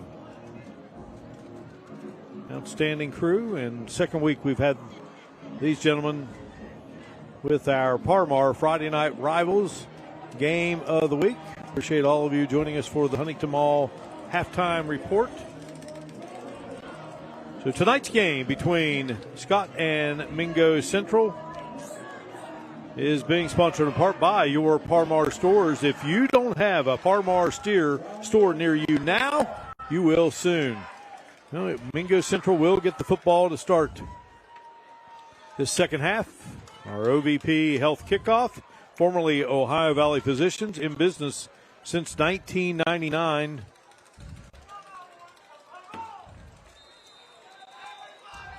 Ryan Neal set to send it in the direction of the Miners. A short kick. Burke takes it. And Burke, who has some good speed, will get it to the 44-yard line, and that's where the Miners will begin operation of the football here in this second half of action. If I was Coach Jones, I wouldn't be displeased with starting on the 43-yard line. It's really good field position for them. It really opens up their playbook. They got a lot of things they can do, but they got a lot of points to put up there on that board. So it's not just a matter of them scoring. It's how they're going to stop that explosive offense of the Scott Skyhawks. Rushing-wise, Vance is, I believe we got a penalty here. And face mask going to go against Scott, so additional yardage here. And Grant Rhodes gives us the call. Vance had 37 yards rushing for Mingo Central. Again, Ross 147 yards passing. Leading receiver Shepard at 87 yards. Of course, the big touchdown catch. Burke had 4 catches. Shepard had 3. Fry again 259 yards. Cooper went over 100 yards rushing. And here is Vance. Straight ahead for the Miners. Receiving-wise for Scott Bush, 4 catches, 45 yards, a touchdown. Brenninger, 4 catches, 36 yards. Clark, 2 big touchdowns, 3 catches, 148 yards. Those stats coming by way of the one, the only, the man, the myth, the legend, Robert Stegall, our great buddy. I can't say it on the air, but boy, he hooked me up with a new eatery this week. He was telling me about it last weekend. I was in the vicinity. I tried it, and guess what? I went back a second straight day. Must have been really good. It was. All right, 3rd down and 4 here for the Miners. Needless to say, Coach Jones looking 2 plays for first down. You know, you don't want negative yardage here, so probably looks like they're going to do maybe a quick slant or a dive here. Chris Ross will keep it. And Ross slicing his way through traffic. Well, the ball came out, but quickly the officials are there. They say he was down. There's a very quick whistle on the down. I mean, I think he was. It was a good call by the officials there. Nice run by Ross to keep that drive alive. And they've called their first timeout of the second half, which is really early. First downs here in this third quarter being sponsored by the University of Charleston. We are all Golden Eagles. The University of Charleston's mission is to educate each student for a life of productive work, enlightened living, and community involvement. Take the next step toward success.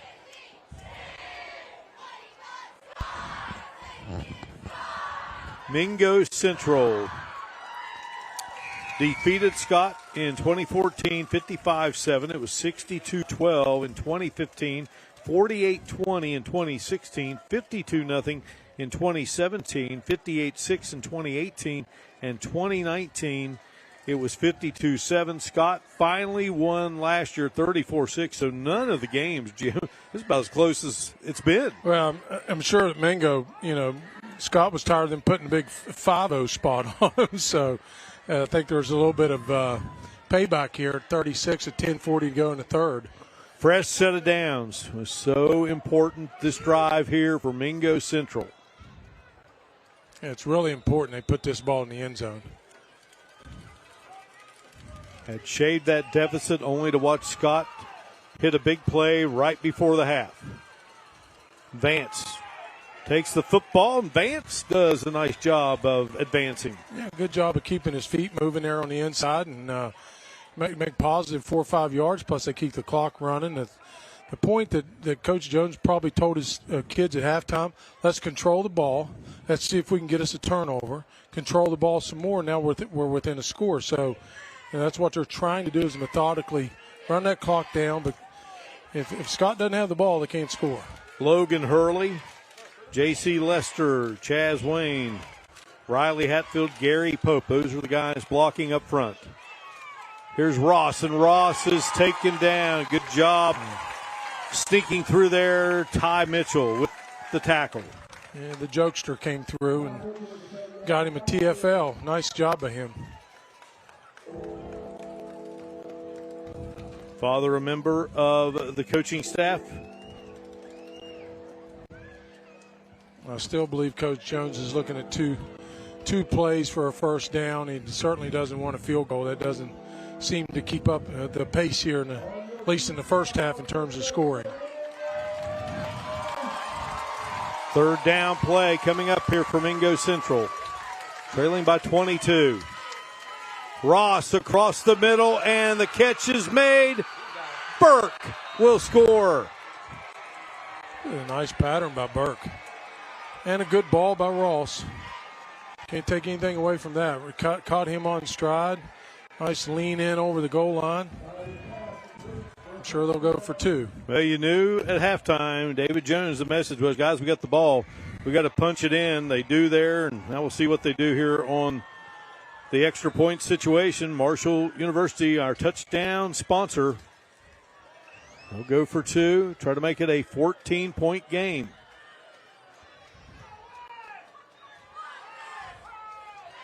Ross, and he had an open man, and he drops the football. Oh.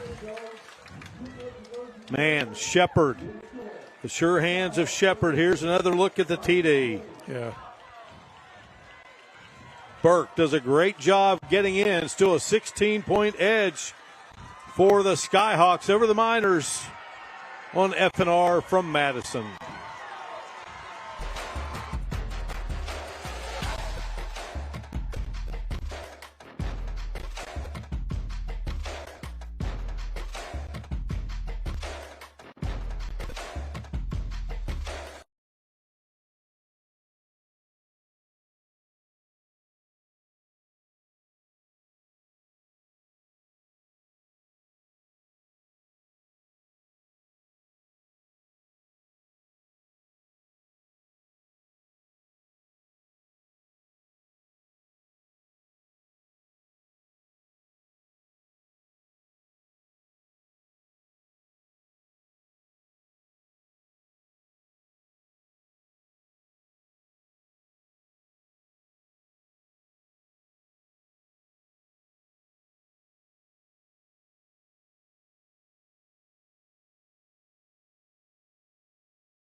Well, I am in front of royalty. I'm here with Scott High School's homecoming king and queen. This is Alan and Josie. I'm going to start with Alan. Congratulations. Tell me a little bit, how awesome is this moment?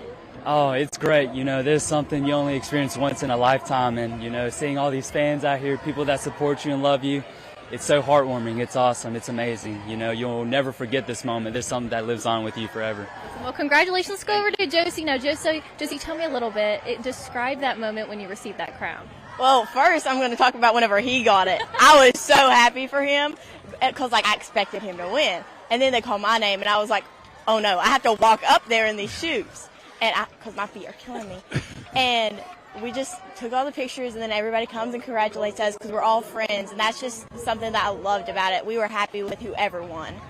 And I'm just happy to experience this with him. Congratulations. That's why I stick with flats, you know? Hey, I have him in the car. Well, congratulations to both of you, and thank you so much for speaking with me. Guys, I'll go ahead and send it back to you. All right, we congratulate those two. What a night. What a memory. OVP Health kickoff as Mingo Central now edging close again. Far side of the field, it was gathered up, and let's see, I believe it was Bush. No, check that, Clark. Comes up a little bit gimpy, Mark, maybe something on the ankle, but we'll just see how we're going to keep an eye on him first couple of plays, see if he's still got that extra step in him. Our scoring summary sponsored by Mark A. Hunt and Associates, the Kanawha Valley's premier personal injury law firm. 6 plays, 39 yards, 247. And the Miners, we were hoping to get that 2-point conversion, bursting through and making the play is Lakeith Struther. We talked about him in the first half, the nephew of former Williamson basketball great Anthony Struther. Yeah, you want one way to pick that defense up, get you a TFL on the first play of scrimmage against him. Here he comes, he just shoots that gap and just reads that off Brenniger and just takes him down. But we said two teams 5-0 in the top 5 on the 5th Friday of the month, and the 2 5s there collide. Right. And this just leaves Fry open for a pass. I will give it Cooper to Cooper, and Cooper. And one of the big things about homecoming is the dance. Zane Townsend, you, myself, Robert Stegall had the music playing during the halftime break. And we're doing a little shimmy. We're just glad there weren't any cameras. There is a camera up here, but it wasn't on. Luckily, it was focused out on the field. All right, brings up 3rd down. A lot of fun here on a Friday night. Big battle here between these two. Get it into the hands of the speedster Brenniger, who finds daylight and has the first down. Yeah, 2 missed tackles there, about two yards short of the first down, but just shows you just how hard Brenniger runs, Mark, plus the fact that he's got speed. But we have a flag on the field. Was a preliminary indication holding, Mark? I didn't. Yeah, I think so. Yeah, that's a big play. Here comes Grant. Yeah. Yeah, that's big. We talked to Sean Elkins there before the game, one of the assistants, former head coach here and principal at the middle school, and he told us that Brenniger's just kind of a kid that's figuring it out. Yeah. He's got the speed, and then you get everything else figured out. Yeah, he's got that speed, and now you combine it with running hard. But now it's a 3rd down and 20 from the 22. It's never really been a problem for Fry. Now he's got a little bit of pressure rolling out to the left. It's going to be a tough throw. Fry he's wide open, too. Lets it fly, and good defense there. Ooh. No flag. Tyler Mitchum on the coverage for the Miners. You know, he's celebrating. On the offensive end, you want the call. On the defensive end, you think it's a great play. Tyler Mitchum. And Clark certainly thinks that he was interfered with, notwithstanding the fact that Fry rolls out to the left, stops, does a complete pivot, and throws a dime about 40 down the field. That's a wonderful throw. Just didn't get to reel it in, but more importantly, what Mingo's done is stopped a little bit of that momentum. Now they're going to get the ball back. More than likely inside of Skyhawk territory.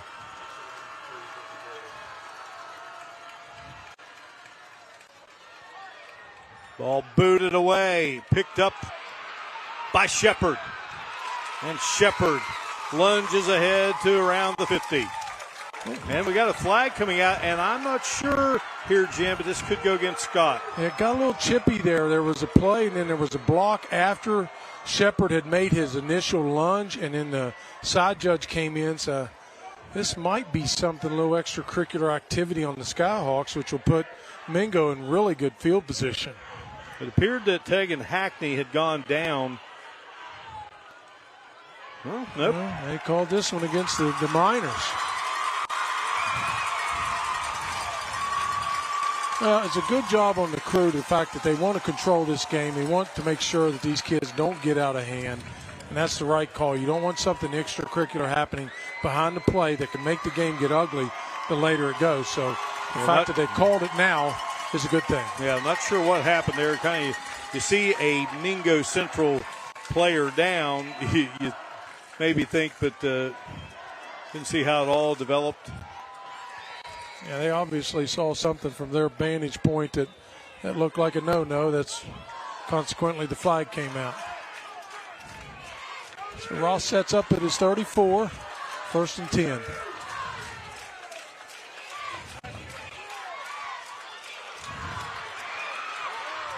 Well, there is Ross.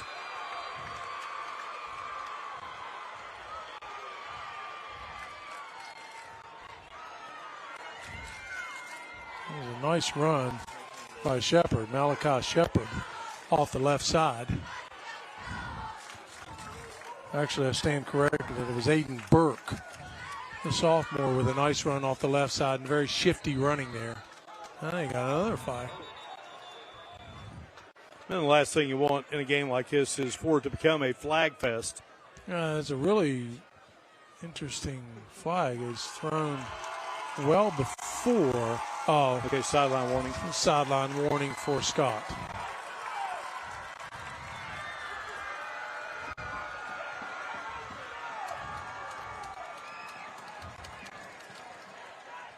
Football at the 47-yard line. We have just been doled out hot fudge cake. We'll talk about that in a moment. Meanwhile, Ross slips a tackler, and Ross carves his way inside the 50 and makes his way to Scott territory. What do you think, big guy? Man, this has got to be better than the old Shoney's hot fudge cake, I can tell you that. Homemade, top of the line. Delivered by the ladies in the concession stand. Wonderful gesture by them. Darlene McClure is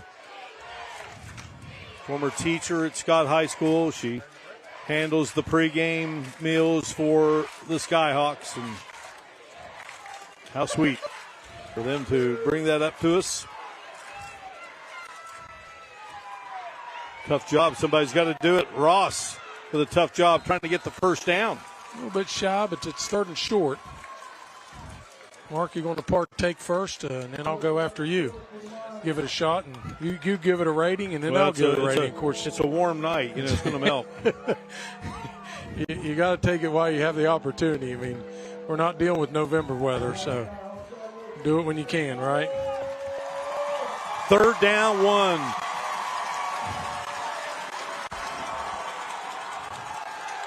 Ball comes out. Ross falls on it. Boy, a big stick there.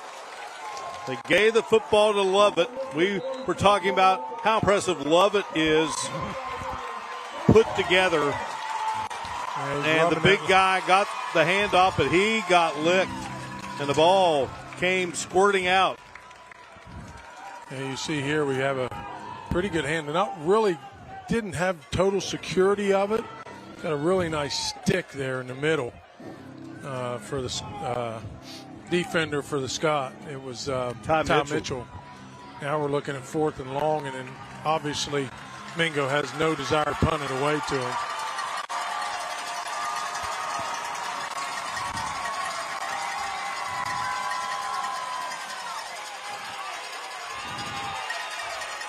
Ross and dropped it. Oh, pass on the far side in front of the Mingo Central bench. As for Prater. Prater was open on that left edge. Prater gets up slow. Brenniger and company over there. Good coverage, but I think Prater just dropped the ball, Mark. Well, an opportunity for Mingo Central to possibly draw closer, but Scott gets the stop on F&R.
Back inside here, Skyhawk Field at the Scott High School Athletic Complex.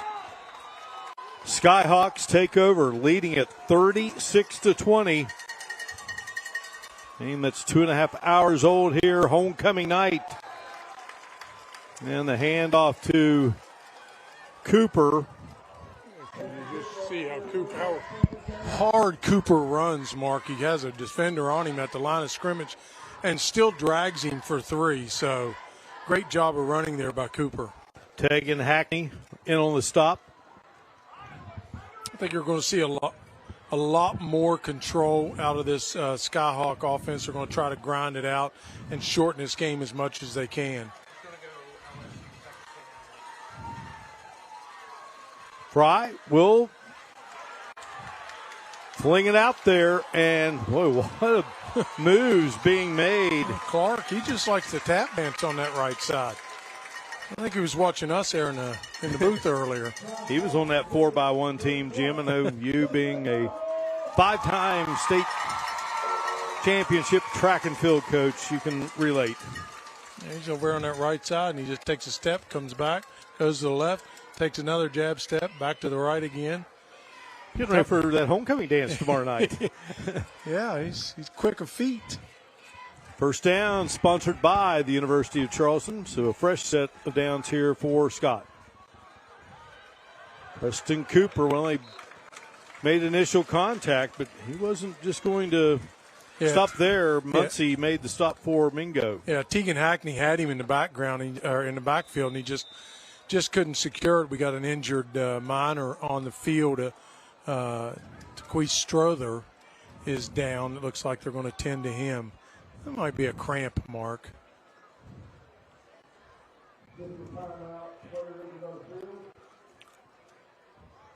So the Scott Skyhawks, Jim, they had a team in 1972 that became the first team in school history to make it to the playoffs.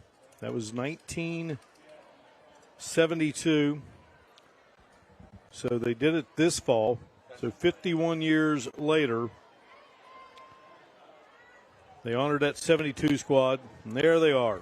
First Skyhawk team to reach the postseason. Did so in Class AA First year that 4 teams made it to the playoffs. Up until then, only 2 teams made it. 8 in 78, 16 then in 1991. So 51 years ago, they were 9-1. So they lost to Magnolia, and each member or family member given a personalized Skyhawk jersey. And Jeremy Dolan, said it's important to teach players and students about the history of the school. Now, as Scott gets ready to go back to work, you and I have a connection to that team, and we'll explain that here in a moment. Interesting thing. We think we do. Yeah. Interesting about that photo. All you saw in that photo was players, weren't any coaches. Well, there were coaches. Fry, Guns, and Muncie almost picked that off a deflection. Clark pretty well defended. So they make it to the playoffs, and they meet up with Magnolia. They play the playoff game at Ripley's Memorial Stadium, where I played my high school football. I wasn't quite at the high school stage yet. I was still a young guy waiting to make it to Memorial Stadium. They lose to Magnolia. Magnolia then plays Ravenswood for the state championship in Class AA at Stadium Field on Thanksgiving Day, a game won by Ravenswood. Fry on the keeper, and Fry caught from behind. Nice little game there by Fry. And, of course, Ravenswood is where you were a 2-time All-Stater. So how about that? They played at one Jackson County school. There's only 2 schools in Jackson County. They played at one, and then the team that beat them played the other school. Yeah. The irony of football. We connect the dots any way we can. Now that's a first down. He did get it. Nice little piece of running there by Fry. And I just love that fact of the game being played on Thanksgiving Day. That's never happened since. Yeah, that makes it quite special. First of 2 state championship trophies for the great Fred Taylor. His brother Paul was once a coach here at Scott High School. Cooper grinding for a few yards. Sonny Holstein was the head coach of that Scott team. They were 9-2, finished 9-2. They were 9-1 in the regular season. Boy, you think about all the great teams in West Virginia high school football that never made it to the playoffs. Because right. Back then, it was only 2 teams. Yeah, and then that was the first year they went to 4. Increased it to 4. Your senior year, our senior year, we both were the same age. Yep. And at the present, 16. Right now, we got 2 teams in the top 5 of Class AA battling it out here. The winner going to get to 6-0. Flag comes out as they stop Preston Cooper. Did a nice job there of bottling up the outstanding running back for the Skyhawks. Yeah, Cooper tried to do a dip inside, and he thought he could get on the edge, but they did a good job of stringing it out. Plus, there's a penalty on the play, and I think it's going to go against Scott. Let's see the call here from Grant Rhodes. They're discussing it to think, do they want to push him back? And I think they do. It's a holding. It's the initial call from him. They're going to step off the yardage. It'll cost Scott some yardage here. Now they're looking at 2nd and 16, perhaps 17. The Mingo Central winning the state championship back in 2016. Yogi Kinder, the head coach. And Joey Fields, who's now the head coach at Herbert Hoover, he took over the program the following season. They made it to the semifinals. They finished 12-1. Fry, tap dancing, gunning, catch made. Boy, that offensive line of Scott with Gavin Bias, Will Toller, Chase Stiles, Braden Queen, Ty Mitchell giving Matt Fry time to rifle the pass to Braden Clark. What I like about it is he doesn't panic. He just stays in the pocket. He just waits for Clark to get open. He throws a seam right down the middle, and I'm going to say an exceptional catch by Clark as well, Mark. Knocking on the door again are the Skyhawks. Skyhawks trying to add distance here. Right now leading it by 16. I'm going with Brenniger on this, Mark. Good call. Brenniger turns it upfield and will find the end zone.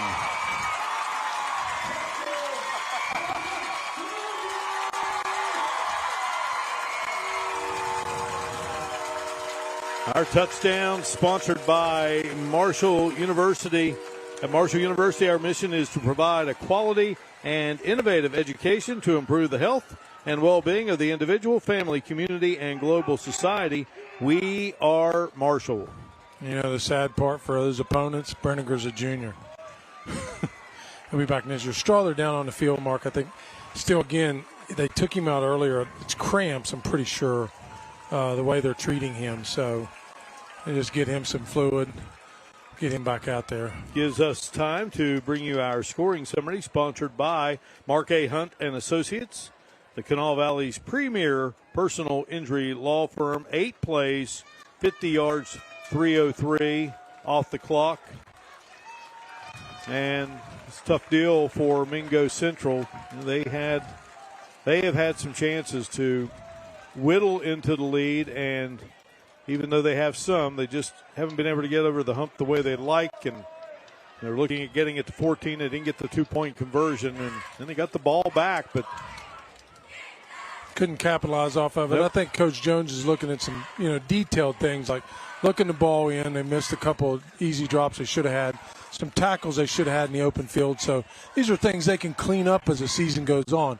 I'm sure both of these teams will be in the postseason. I like what he said there at halftime. We haven't faced this adversity, and that's part of the deal in athletics. Green with the kick out of the hold from Elkins. Fennessy and Brown are the snappers. That was snapped by Mason Brown. Here's the touchdown. Brenninger knows how to find that goal line, doesn't he? And take him gloves off him. And give it a little kiss to the camera there. Ice in the veins. A 43-20 lead here now for the Skyhawks over the Mingo Central Miners in this battle of 5-0 teams. Mingo Central. And now talking with troops there as they get set to kick it off. Special teams coach for Scott is Todd Mitchell. Of course, Ty Mitchell, his son. Quite a lengthy coaching staff there for the Skyhawks, Mark. They've really brought in a lot of people. Jeremy Dolan says, make this something to be proud of. And I'll tell you what, they've always had great support here, even in the tough times. Yeah, you talk about Boone County and Madison, even Sherman and Van. They like to follow their teams. They like to support them, and that's just indicative of the community and how it rallies around the school. Time for an OVP Health kickoff. Ryan Neal set to deliver.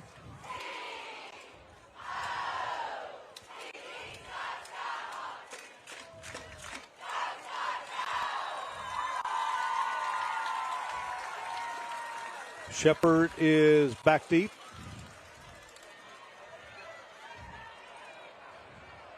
And that one's going to go out of bounds. And they switched up their return game there a little bit. Yeah, they put Joplin back there on the left side, and he was really trying to race to get that. That ball squirting out of bounds. Isaiah Bush trying to cover it for Scott.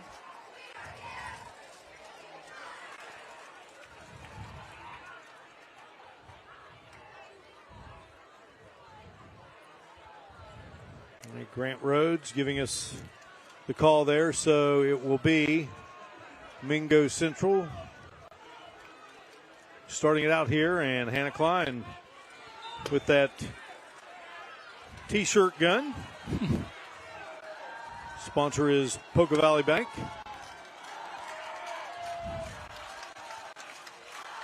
Ross trying to get all of his players in the right spots, and Vance, well, he's stood up there.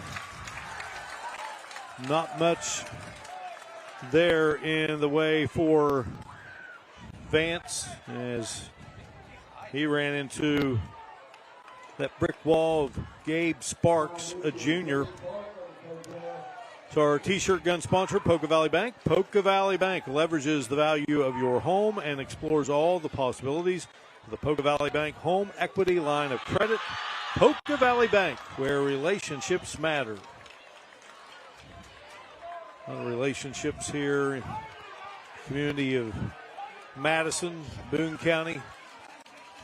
Love coming down this direction of the state from Charleston.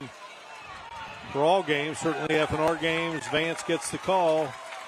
Yeah, not much doing, a yard or two. Really tough navigating inside that tough Scott defense on the inside. Clock winding down here in this third quarter. Don't think you'll see another play by Mingo. They'll probably try to regroup. I think it's kind of somewhat critical for them to try to cash in on this third down mark. And that will do it. The Scott Skyhawks 43 and the Mingo Central Miners 20. Battle of the Unbeatens. Away we go to the fourth quarter on our Parmar Friday Night Rivals Game of the Week.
Marshall taking on Old Dominion tomorrow, trying to get to 4-0 on the final day of September. Join us tomorrow for Marshall Football Today with Charles Huff, sponsored by the Dutch Miller Auto Group. Comes your way on Fox 11, 9:30 with the one and only Charles Huff. Yeah, we don't want Marshall to have a little letdown after that big win over the Tech. Team playing well. Big game tomorrow as they start Sun Belt Conference play. We start the fourth quarter here in Madison. Mingo Central needs a big fourth. Ross, he went down as he released it. Boy. Yeah, he saved himself about 6 yards with a really nice athletic play to throw that ball away. I mean, Ross, they'll have him a good soak in the morning. I mean, that kid has played hard, taken some licks. Heads over to visit with David Jones. And we'll get the play, and now he's back out with his teammates. Wonderful setting for high school football here tonight. I need that chill, though, Jim. I need that chill. A little too warm for me this time of year. Miners really need this one. We need a chill. They need a first down. And Vance slipping some tacklers. Did not make it. Fourth down play. Big gamble there by the Miners, but really maybe not much of a choice. Yeah, they didn't really have a choice. Down 3 scores, really. Actually, 3 scores with an 2-point conversion. So Scott will take over on downs here. We talk about the history of this program, and one of the head coaches, he was only here for 1 season, and it didn't go great, but Ed Pastelong, who went on to be the athletic director at WVU for many years and did so many great things there with Mountaineer Athletics. Of course, Ed, the native of the Northern Panhandle. Fry and company now go to work.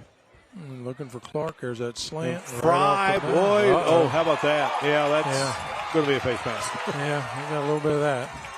Brenniger's okay with it. Yeah, Brenniger's okay and comes off. Smart thing to do. But come off the field. I'm not sure, Burke just trying. I don't think there's any malice there, Mark. He's just trying to save a touchdown. And if he hadn't grabbed Brenniger, he'd have been off to the races. You had to be careful, but sometimes put that hand in a position and maybe you're trying to pull away and Brenniger's so fast. Yeah, it's a natural thing to grab. I mean, you want to grab, you want to tackle, but when you got it already and they know they're going to call it, you might as well hang on so they don't he don't elude the tackle, and then now they're just marching off some more yardage. But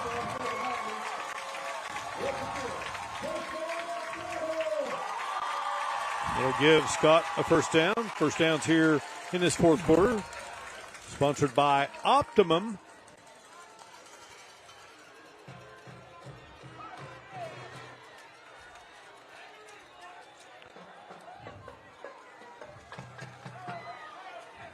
Fry with Preston Cooper there in the backfield with him.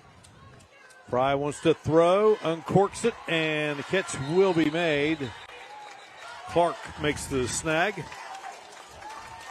Prater trying to do a little souffle with Clark there on that, trying to keep him out of the end zone.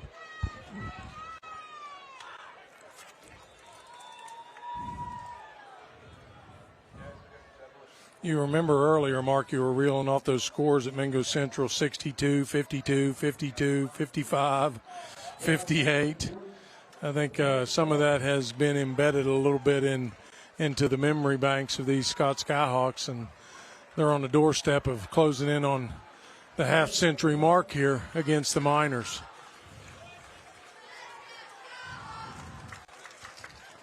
We were talking about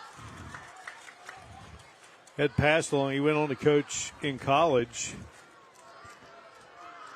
and was the head football coach at Salem, 1968 to 1974. Teams won 31 games. And, of course, he left in the following year. Salem played for the national NAIA title. During his time there at Salem, he had 30 players picked all West Virginia Conference. Had 2 players play in the NFL. One was Jack Delaplane, and the other was Larry Duck Riley. Great guy. Delaplane for the Steelers? Yeah, Jack Delaplane passed away here not too long ago. Was something else, they said, and yeah. Called him hydroplane because he ran so well when it was raining. When it was raining, yeah. Young coach Ed Pastelong right here in Madison, West Virginia. 2nd and inches here, Mark, and getting ready to punch it in. And he's got his choice between Cooper or Brenniger, and both of those are outstanding runners, so they're going to pack it in tight and see what they come up with.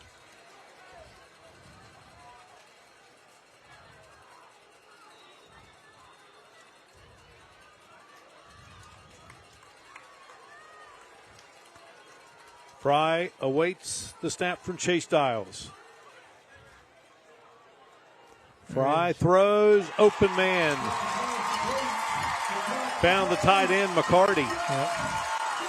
They just have a knack for finding little seams, and Fry has no trouble delivering that P. And McCarty's dad on the staff, Kevin.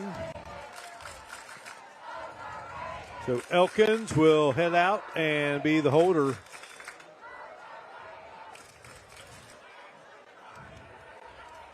For Green.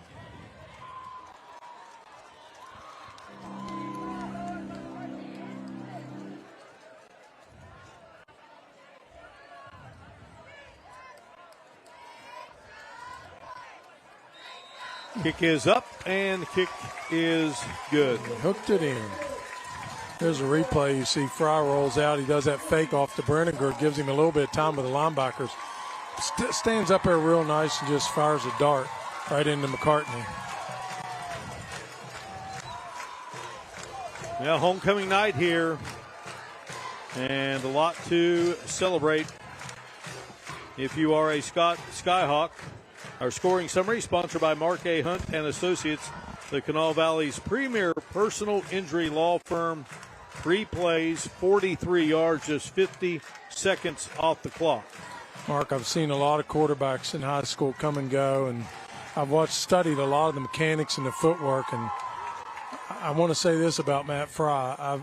I haven't seen too many high school quarterbacks that have his presence of mind, the balance that he has, and he just has a nearly perfect release point on his ball. I mean, that's why he's so sharp that he is. So, hats off to Matt. I know he's put a lot of work into it, and great effort by him this evening. He wants to play college football, has some Division II offers. I think he's destined to play at the next level if he so chooses. Ryan Neal here to kick it off on a normal kickoff. Well, it's been 25 years since we saw a great quarterback at Nitro High School in J.R. House. Let's celebrate that. State championship team later this season, coming and making the tackles Bush. Yeah, he just tracked him down off the edge. I mean, he just looking for that string on the outside, and just Bush went after him like a torpedo. Good job by him. We mentioned that this is the third appearance for Scott on our FNR telecast. The COVID year, Greenbrier West came here. Teams were just trying to scramble to get games. Play anybody. Any way they could. Greenbrier West had a really good team. They came in here and won. Then following year, with Jeremy Dolan in his first season, Sherman and Scott both having great years, and Battle of Boone County, and Scott got the win, so Scott got that Champions of the Game trophy. Here's Vance, and an injured Mingo Central Minor getting up slowly. Lyman for the Miners. That's Jesse Lester. He got hurt earlier, Mark, on the previous series, and it wasn't his hand. I think it was more of like a knee or a hip, something, and he stayed in the game, and I was kind of watching him there. He's the left guard. And I was trying to watch him there a little bit, and now it looks like it's a hand injury. So they've got another guard in there to look at. An optimum first down by the Miners, who trail by 30 here with 10:41 to go.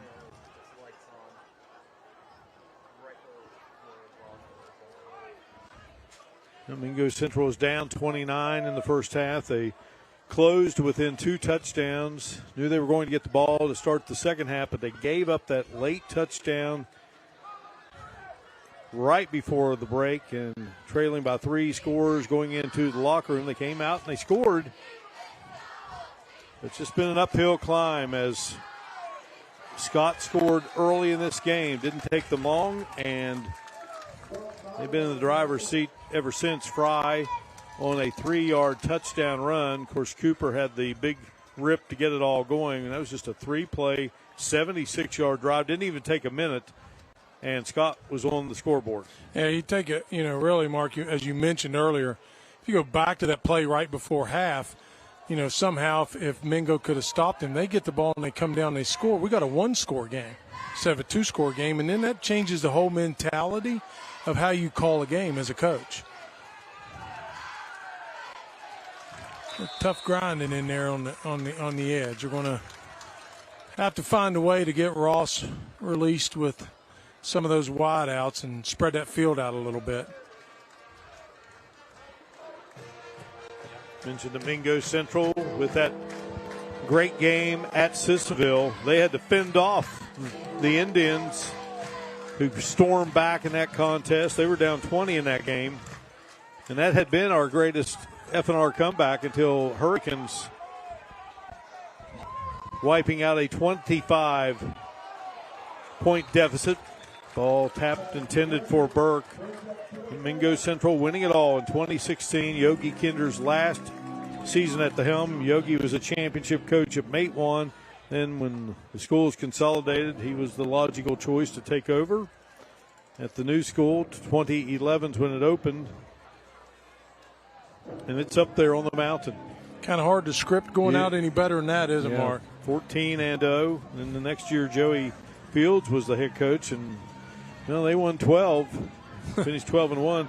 It was Yogi's team winning over Fairmont Senior 32-7 at Wheeling Island Stadium. Again, that team had Jeremy Dillon, who won the Kennedy Award, and Fairmont would win the next year in that semifinal game. Jeremy Dillon started as a college athlete at Marshall playing basketball for Dan D'Antoni. Ross looking to throw. He's got Vance. Vance making a move. And Vance still going inside the 25. No give up from Vance. I mean, he's still going, buddy. He's playing hard and being competitive, and he's asking the official now, is there anything else you can help me with? Optimum first down by Vance on the throw from Ross.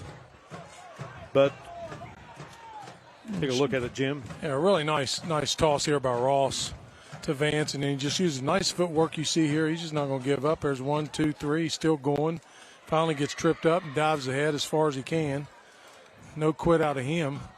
And then after Joey Fields left Mingo after just one season, Josh Sammons took over. He's now back on the staff. He had 2 playoff teams. He was 18-7 in 3 years. Ross knows pressure's coming, and Ross will go. Well, he's going to fire it up there. Looks like we got an interception. Sure do. Ross at the last second wanted to heave it up there, and he was looking for a lob. Not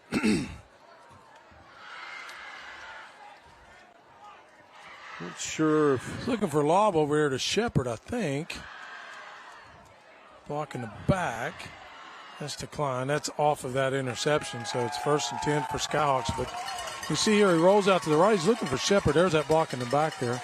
It is called. He just tried to flick that out there. Yeah, he was almost out of bounds. McCarty makes the nice interception. Yeah, Shepard kind of got tangled up between 2 defenders there, and he couldn't really get to the spot that Ross wanted him to get to.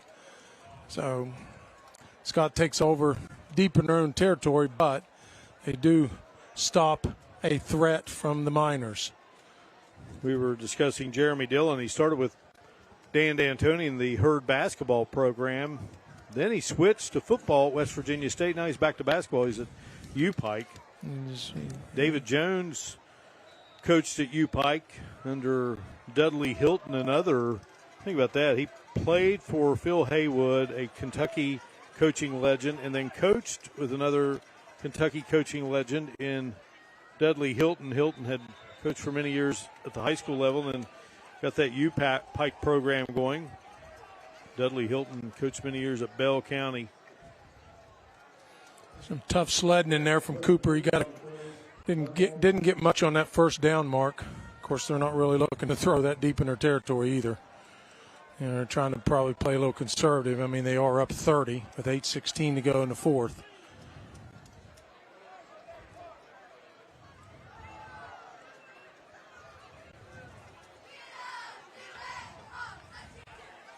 See a little bit more, probably some run here. Brenninger on the left side breaks one open. Carson Brenninger to the 18. Not sure if it's a cramp. I think it is. Yeah. There by Tyler Mitchum. He's down, making that tackle. Optimum first down. One of the things, Mark, that you can't simulate in a practice and you certainly can't see in film is speed. And Carson Brenninger has speed.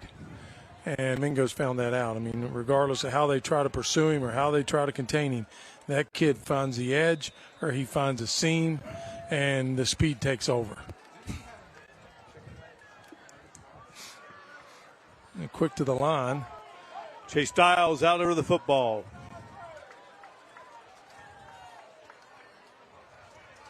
Skyhawks wanting to run some clock, and you got a guy can do it in Cooper. Cooper finds daylight, dashes his way across the 35 to around the 38. Another first down for Scott. Now you see the line kind of taking over a little bit. Plus the other factor here, Mark, is you're looking at a defense that's really, really tired. Well, that is David Jones. After his days at Mate 1 and Belfry, he headed off to the University of Kentucky, and let's just say he had a sensational career. Started 4 years there for head coach Rich Brooks. Has a record that still stands in the Liberty Bowl. 99 yards on a kickoff. That was the 2009 Liberty Bowl. There is David. He was 3-0 in bowl games. And so he played high school football for both Yogi Kinder and Phil Haywood, two legends, and they said he got a lot of different things out of both. But the thing I like about him, looks like he can still play. I know. And he wore that blue nicely for the Wildcats, talking there with Bob Goebel. Bob, of course, was a coach at West Virginia Tech on a couple different occasions, took a team to the NAIA playoffs, coached at West Virginia State, coached at Nitro and Herbert Hoover. Played for the legend Leon McCoy at Winfield. Bob's been around the game a long time, and down will go the running back coming through and making the stop for the Miners there. Defensively was Blade Goff, just a freshman. Yeah. Cooper having a word there with one of his linemen there. Was supposed to be a backside pull, and they didn't get the call, and then he got completely uncontested to Cooper, and thus the tackle for loss. David Jones had a reverse for a touchdown in his career at Kentucky against Florida, and that made ESPN's top 100 plays. Spent some time with the Ravens, the Hamilton Tiger Cats, and the CFL, Arena One ball. So he brings a lot to these young men there on Miner Mountain. I'm sure that they know this. You know, kids have access to all kinds of information, so you don't have to toot your own horn. Kids are going to find out about it.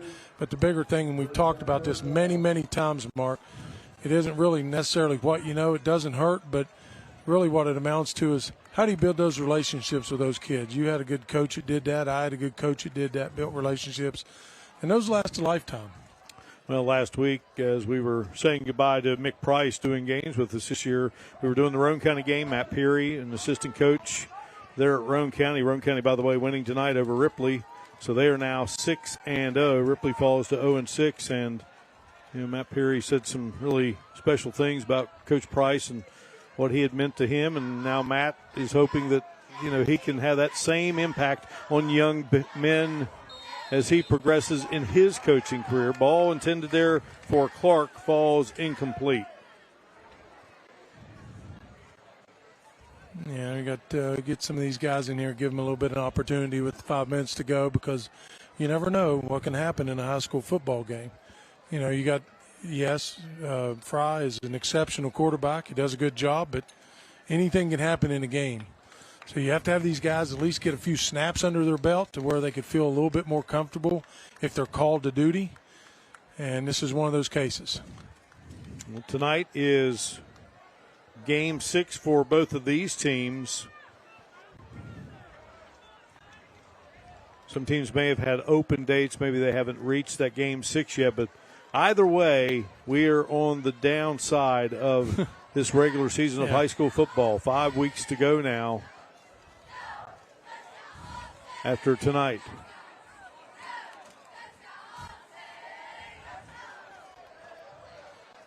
We're talking about Bob Goebel coaching and all his stops. And Coach Van. I haven't seen too many of these tonight from Scott. Punts. I'll let this one bounce all the way Shepherd down. Keep will rolling. roll. Bush will follow it there.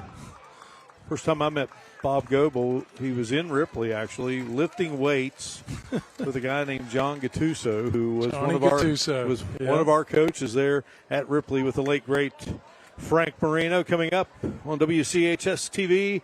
Don't miss Friday Night Football Extra, sponsored by the Thornhill Auto Group.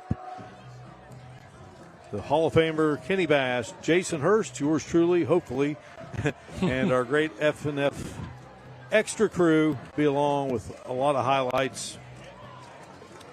My man Kenny and I, we've been at it a long time doing that show. All right, we are back in a moment. Skyhawks in control.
Well, there you go. Tonight's Champions of the Game trophy going to be presented here after our coverage. What a great camera shot that is. Really like that.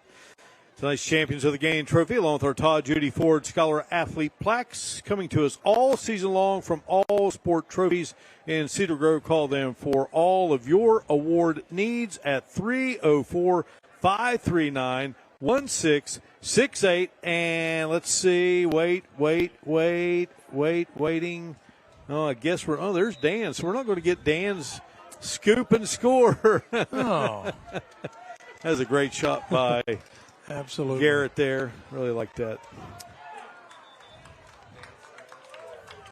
Now the Miners keep fighting here. Boy, depends on Vance getting up slow. Yeah, it is. He got popped there right there at the line of scrimmage. He didn't get much, maybe a yard at tops.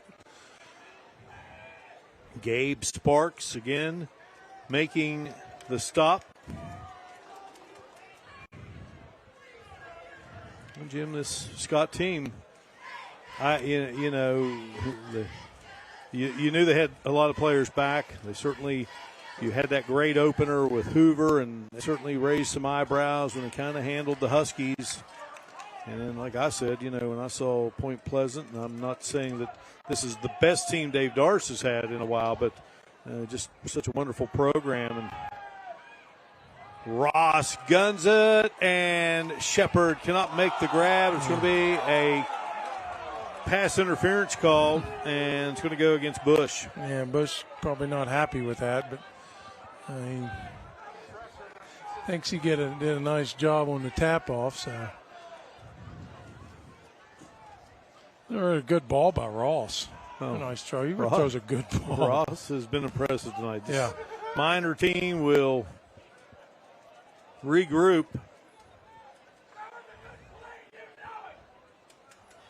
Yes, you're right, Mark. They will regroup. They've got a few more teams left on their schedule, but, the teams that they have left on their schedule are all, pretty much teams that are in contention for playoffs. So they don't have an easy road the rest of the way. However, Scott's probably the strongest foe they've got remaining on their schedule. So even though they're going to be on the road a lot, they only have 4 home games. I fully expect them to make the top 16 for sure. They have enough skilled players out there that they can make a run into the playoffs. But I'm really impressed with this Scott team, the skill level they got and the speed, and the fact that they were physical. That was the one thing I was questioning coming in, was a little bit of their physicality, but they answered the bell on that one for sure. Off to our right, in certain camera angles, you can see the baseball field here at Scott High School, and of course they own a state baseball championship, and that's when they were AAA. Had some good runs in basketball last few years. So confused by that. I don't believe it was pass interference. So now it's third down instead of a first down. So had to do something with the offensive, with the receiver. Ross in his own end zone, and now will come out, and then will be taken down. Yeah. And that defense of Scott just continues to pursue and make plays, and that was Dalton Milam. So looking at Scott moving forward as they are going to move to 6-0. They've got Logan, Polka, both on the road. Winfield is the only team to defeat Scott a year ago. That will be here. And then they will finish up against the Nitro Wildcats. I can assure you Coach Dolan's got that red star on their calendar, because that's their only blemish on their team last year, and they've got things rolling. Plus, they're going to have the Generals here at home, so as jacked up as this game was with Mingo Central, it'll be even more intensified when the Generals come in town.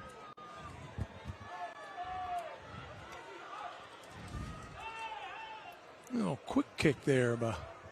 Oh, here we go. Gonna get you a nice roll. I'm just going to let that one bounce.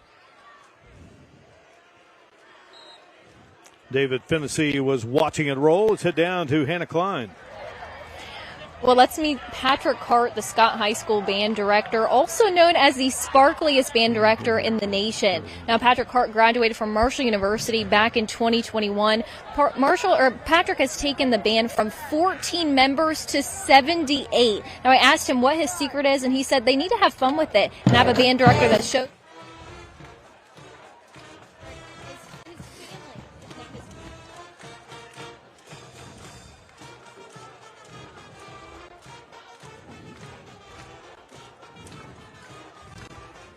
That's a great story there, Hannah. Thank you. I noticed earlier the band director out there with the rest of them and the pom-poms cheering them on. It's nice to see that kind of relationship between the band director and the kids. There goes Cooper down there, left side. Preston Cooper going to finish this game the way he started it, with a long run. Yep. Well, we had 2 guitar players with the national anthem. It was a nice touch. Nice little rendition to start it. Not something you see every day off of a traditional homecoming festivities here at Scott. We were talking about the remaining games on Scott's schedule. Mingo Central going to play Point. They got Roan at home, Chapmanville away, and then they'll finish up with Mount View. Yeah, I mean, that Roan game's going to be tough. Chapmanville game's going to be tough for them, too. Preston Cooper, ball is loose, and the Skyhawks had it. Well, I thought he had it, but then in comes a Mingo Central guy, but Dave Fisher. I'm trying to sort this out. Now they're going to say it is Mingo Central's football when all is said and done. Coming away with it is James Moore, the defensive end. Yeah.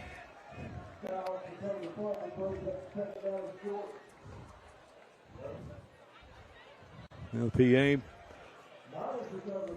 announcer thought it was going to stay Scott's ball, but it's going to go over. Initially, Mark, it was the guy did scoop it in and I think he lost the handle on it, and Mingo Central ended up pouncing on it.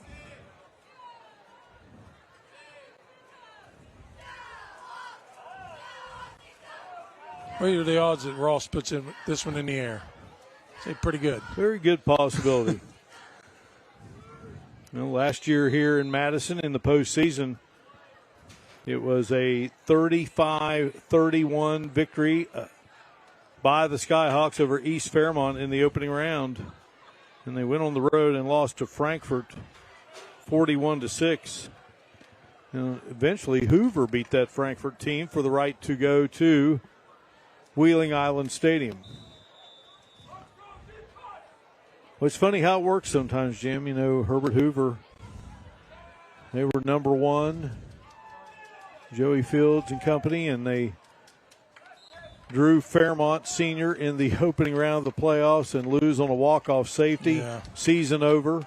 And then you turn around the next season, and they played every playoff game on the road, including the state championship, obviously. Of course. But they made it to Wheeling Island, so funny game, a lot of challenges, and just tell these young men, I know one of the topics of conversation this year in high school football has been the blowouts, and, we'll see how all things shake out with the transfer situation and some of those types of things that are happening that, have tilted it one way or the other. But the one thing, and we've seen just about every successful program as Ross reels off the nice run, we have seen programs be down and fight back. Yeah. And last week, a great example, Polka and Roan. I can remember when Paul Burdett was 0-10 and searching for answers. And right now, he just won an 18th consecutive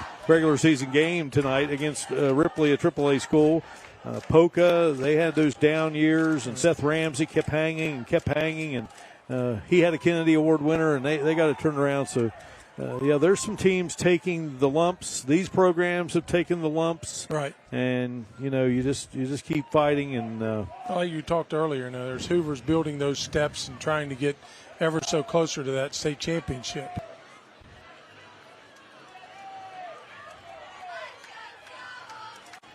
New running back for the Miners, getting that first carry here, and that's Jacob Blankenship getting the optimum first down.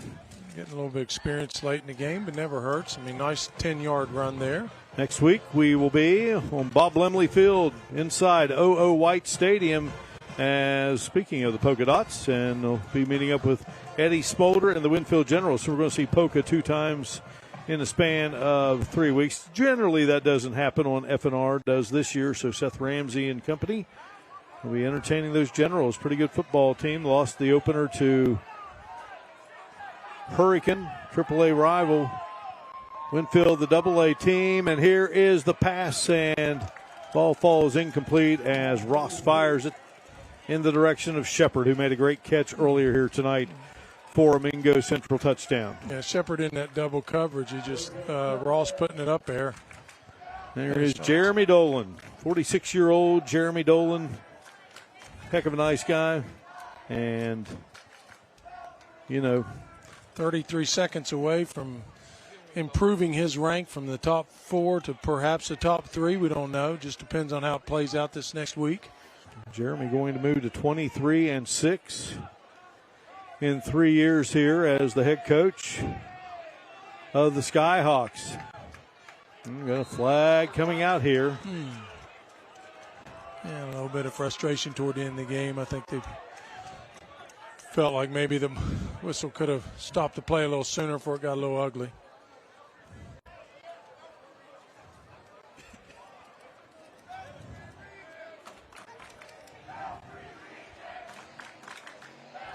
hookup.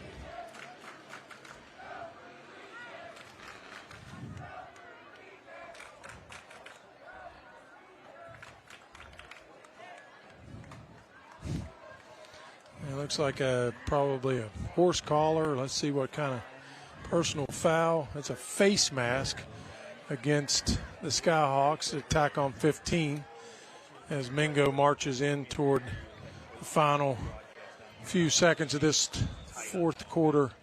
20 seconds on a running clock. Handed off and looking for the end zone. Taken down there. Nice little burst there up the middle made by Nate Hind, who was the long snapper tonight for these Miners. David Jones telling his kids to fight till the end, and if they want to play, they better hustle. There's 5 seconds left on the clock, so I don't think they're going to. Not going to get off a play. That will do it. Yep. That was the battle of the unbeatens. Much height gain. A quick start, though, for the Skyhawks. Jim Mahan and Mingo Central on its heels the rest of the evening. Yeah, they never really looked back. It was just that too much of explosiveness on the offense, especially with Matt Fry connecting to Clark and just doing. And then you had Brenniger and you had Cooper. They just had too many threats. Too many threats for the Miners tonight. All right, teams will shake hands, and we will return and have our post-game festivities. Scott now 6-0, Mingo Central 5-1 here on our Parmar Friday Night Rivals. Game of the week, Skyhawks take it by 30.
It's time now for our Big Sandy Superstore Big Play of the Game. When big plays happen, Big Sandy Superstore also donates $500 each week to the host school of our Parmar Friday Night Rivals Game of the Week. With Jim Mahan, Mingo Central making a comeback in the game, but right before the half, Braden Clark and Matt Fry hook up. Yeah, a nice one-handed stab by Braden Clark, and that really just kind of took a lot of the air out of the Miners going into the halftime. 70-yard pass and catch there. And that's a big play, and we congratulate those two young men for making that play. And again, Big Sandy Superstore donates $500 each week to the host school of our Parmar Friday Night Rivals Game of the Week. Hannah Klein is down below with the victorious Scott Skyhawks. Well, Coach, overall, a tough battle between these two teams. Describe this moment for me. It's a big win for our program. hit the midway point 5-0, and you come in homecoming against a real good opponent, come out and play as well as we did, and then we faced a little adversity, started battling back, but they didn't quit playing, and so it feels good to come out with a win. It's a good program. And a lot of emotion going into tonight's game. How do you carry that on going into the next couple of weeks? Listen, they're focused. I don't have to say much to them. They want the ultimate goal, which is to get to Wheeling. So this is just another step forward, and next week will be another step. So we don't have to say a whole lot. They know what they want, and they're going to accomplish it. So that's all we have to do is stay focused on what our goal is, come out and work hard every day. And I want to take a moment to talk about these people in the stands, the grandparents, the parents, that fan base. Kind of describe that for me. It's an unbelievable feeling to play here on a Friday night. The atmosphere is great. You got fantastic cheer group with us, band, and when they pack the stands and they're loud like that, the boys feed off their energy. So it's a fantastic atmosphere to play in every Friday night at home. Well, I want to be the first to congratulate you. Congratulations, F&R Champions of the Week. And I want to hear from you guys. All right, Hannah Klein, Jim Mahan, great being with you. Final thoughts. Oh, just a wonderful job by both teams, really. You saw the competitiveness, but we're going to see these teams later on in the season, Mark. Yep. For sure. They'll be postseason teams, no doubt about it. So that will do it from here inside Skyhawk Field, the Scott High School Athletic Complex. Our latest installment of the Parmar Friday Night Rivals Game of the Week, and it's Scott winning it over Mingo Central in the Battle of the Unbeatens by a final of 50-20. So for Jim Mahan, Hannah Klein, our great F&R crew, this is Mark Martin saying so long from Madison here on the campus of Scott High School. We thank you for watching the Parmar Friday Night Rivals Game of the Week presented by Eyewitness Sports. Well, this Big Check brought to you by Big Sandy Superstore. Now I'm here with the athletic director, Zach Boyd. Now, Zach, $500 going to your high school. How big is this for those students? Anytime we can get our students, the recognition they deserve for all the hard work that they put in, it's absolutely fantastic. And not only is this getting recognition for our students, but it's also getting recognition for the students at Mingo Central as well. Awesome. And $500, do you know at all what this funds are going to go towards? There are many projects that we have in mind that are going to benefit both our student athletes and our student body as a whole. So I think this $500 can go to help everybody in our school. Well, congratulations, Zach, and thank you so much, Big Sandy Superstores, for the $500 donation.